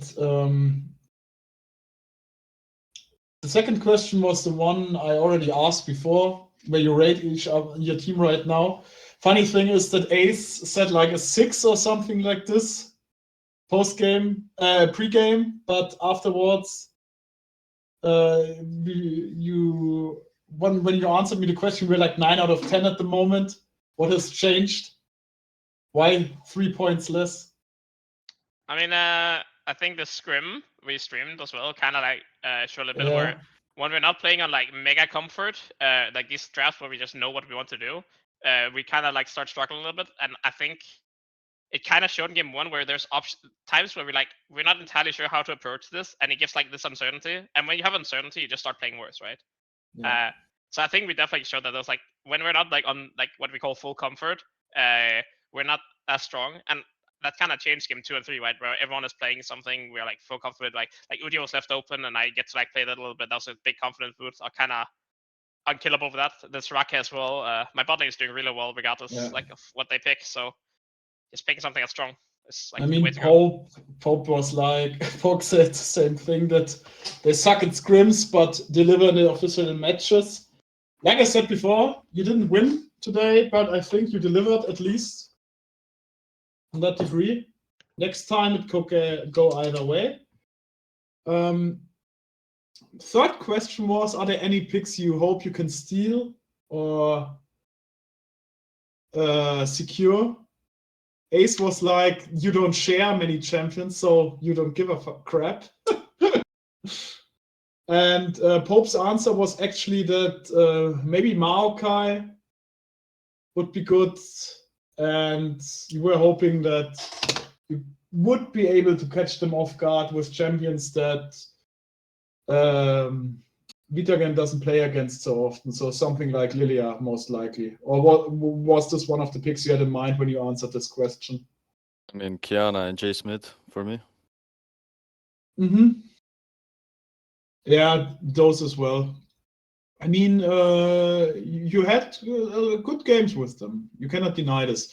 I mean, of course, just as a short comment, as someone who watched the game, the last game especially, was there some, how do I put this? Because the Lilia was going very aggressively, and in a lot of cases, she was very deep and overextended a lot. Is this something your jungler does with Lilia especially, or because this was out of character a little bit, if you ask me? Because the first 2 games were quite solid. Last one looked a little bit more like solo queue. Can you comment on that a little bit? I mean, what do you want me to say here? Blame I'd him. like to comment on that because I think it's actually pretty solid. Like I don't know, when you play like a champ like Lilia that requires resources and you want to be up tempo, when you play against Maokai, you need to like abuse him. So you need to play in his face because I can never win the 1v1. I require my team to walk into me and rotate. So a lot of times we kind of just like took some risk, sacked some waves, maybe to like force a prior because we knew he was on bot side. But if we don't do that and like we're just losing out. And I think a couple times they didn't respect the fact that we just drop stuff to like contest them because it's kind of unorthodox. So if they had just like walked out, we're just losing waves for free. So I think like Loki was completely fine. We also knew he played it because we played against it last, or like I at least played against last bit. And I was kind of hoping he would play in the Udyr game because I think it's a fake counter, and that's what they did last time. But like we were ready for like a Lily at any point. But I think it was kind of fine. And like I think it was just like a couple of like moments where they didn't respect super well, or they maybe had cleared wards, so they didn't think we knew they were there. But like based on like removing the possibilities of where they can be, the only option they can be is here. So we kind of just took some gambles here and there, and it worked out. But if they didn't work out, we might have just lost out, and we would have been worse off, right? So I don't mind how Lily played at all, honestly. I don't know if you agree with that, Leo, but that's at least how I saw it from my PV. I mean, I will skip the other questions and go to something else that might be a little bit more interesting to ask. If you were to play this again right now, from the top of your mind, you were like, okay, you are completely rested, you have to play the best of 3 again. What would be something that you would change? Are you asking me? Yes, let's start with you, Pope. Both teams, I think, can get something out of it. I probably shouldn't have party 2 nights in a row, like yesterday and the day before. And maybe I would have dropped like 10 kills each game, but I mean, Next time. It is what it is. Boost it. Had to celebrate Valentine's Day, right? What is something that you would take away, Ace? And I think we just kind of hit the first game really cold. Like, we got a couple of good plays in the mid game, and then we kind of like got caught out a few times, and I think that kind of made us a little bit scared to play. But I think if we kind of played more confidence, we had a chance of just kind of like keeping up the tempo. like not letting them be the one to like engage. But I don't know. Also, their vision game is really good. Like we're perma fighting with our vision, but that's also like I think we average like 2 pink wards per person on our team, so we're kind of paying for the vision game in that department. But like their vision was definitely better than ours, and we kind of just had to fight through that. Another Definitely something to look question I would like to ask, because it's always funny to ask, is how was the pick and ban phase for your team in game 3? Because it's always like, let's start again with Bob. It's always like you already lost 2 champions at least. Then there are of course bans and stuff, and suddenly the champion pool of most players looks a little bit thin. I mean, I could play other picks as well. I don't see the point if we're playing in this elo bracket. I think comfort or champion mastery goes above what's best in a specific slot. So yeah. You Ace, what were your team thoughts on the best of 3? Because I think you once said the best of 3 tends to be a little bit rough. Yeah, I mean, I kind of agree with what he said. Like being on comfort is like really important, and that's kind of what we started doing after game like 1, because we have a lot of champs we're like fine with playing, but we kind of just drafted like what we thought was like kind of strong picks, and then second game we're like kind of just went into like, okay, what are we really like good at? So like obviously they just opened the variable section we played a lot recently. I think we would have been in trouble if we went into game 4, because I think in game 4 is when we started like really running out of champions. Like we still have some pocket picks here and there, right? Yeah. But game 4 is like when I think it starts becoming really thin. Is this something like, was this one of the reasons why the Udia got unleashed? Was it like, okay, we dropped the first game, now we need to bring out the big guns? I mean, a little bit. I mean, like if you look at OPG, it's no like hidden fact or anything. Like it's like definitely my most played. Like I would say like low-key one-tricking it. So it was like okay, we just need to get some confidence in. I know what I can do with this champion as long as like everyone else is like fine in the game. And then the Soraka was like mega. Like this kind of combo when they have low range, low melee, or like low range, low damage, in my opinion at least. Just makes those champions like instant real, and we're good at playing these tank comps. It is a bit like if you watch previous splits, like AG used to do this a lot, where they just like group as 5 and just like stat check your comps or like alt check your comps. But if it works, it works. And we did this kind of similar thing in game 3. But they actually responded really well when they started doing like really good side lane comps, because they saw they cannot really win the 5v5 anymore, which makes sense, right? Into Sivir Seraphine, how the fuck are you doing that? So we actually had really shit macro, and they punished as well by like we send it bot lane to kill Cassandra, and then they take 2 turrets, right? Like they did a lot of good stuff in that. So we did not respond well there. So I mean, I think it was a lot closer series than I expected. So yeah, I don't know. But the champ pool is definitely looking thin after this game 3. I mean, let's be honest here. I'm very grateful that you guys only did this for me, because I said I wanted to see 3 games. So thanks for that. Small joke on the side. Yeah, it was quite an interesting series, of course, and It's fun. it was fun to watch. So thank you for that. As I said, the average game length was 34 minutes, so I think it's yeah. And I mean, I must say, especially from a spectator's point of view, it was very even in like the early stages of the game. I mean, most of the time there was like a big difference in gold or lead. Just happened to develop over time. So I think both teams just still have work to do, as every team has, of course, all the time. And I think I speak for us all that we are going to look forward to what the 2 of you can accomplish once we go to the playoff stages. I'm looking forward to a rematch. It's gonna be fun. I mean, I think I've said this in the shitpost and whatnot, but like I think our 2 teams are probably the best teams. Like I've yet to play the Rising Wings team.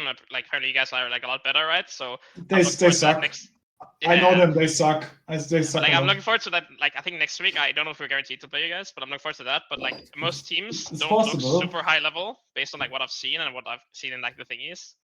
So we were again the most concerned about DPX, and I'm assuming it's the same way around for them. So yeah, looking forward to another rematch in playoffs. Probably 2 rematches if they keep the Estonia tends to be very poor in playoffs. So hopefully that doesn't transfer over to you guys. You mustn't never forget, even if these playoffs don't go well, there's always a next SLE. I'm retired by then. I'm too old. How old are you? I don't know, like 26. Boy, I'm 39. Damn. Okay, I'm lying, I'm 31. Yeah. Our mid laner is 40 old and married. I don't understand how he has time for this. Our mid laner's married too. Poor Is he fool. 40? No, he's 32. Ah. Shout out shipping, so that guy's old. Still fun. With age comes experience. So I think we will wrap it up. So big thanks for joining us for the pre and post game interview and 3 very enjoyable games. I mean, thanks for casting. Shout out like the caster, shout out production, shout out Ghosty. Doing good, always do good work with producing and like the website and all that shit. Keep it up.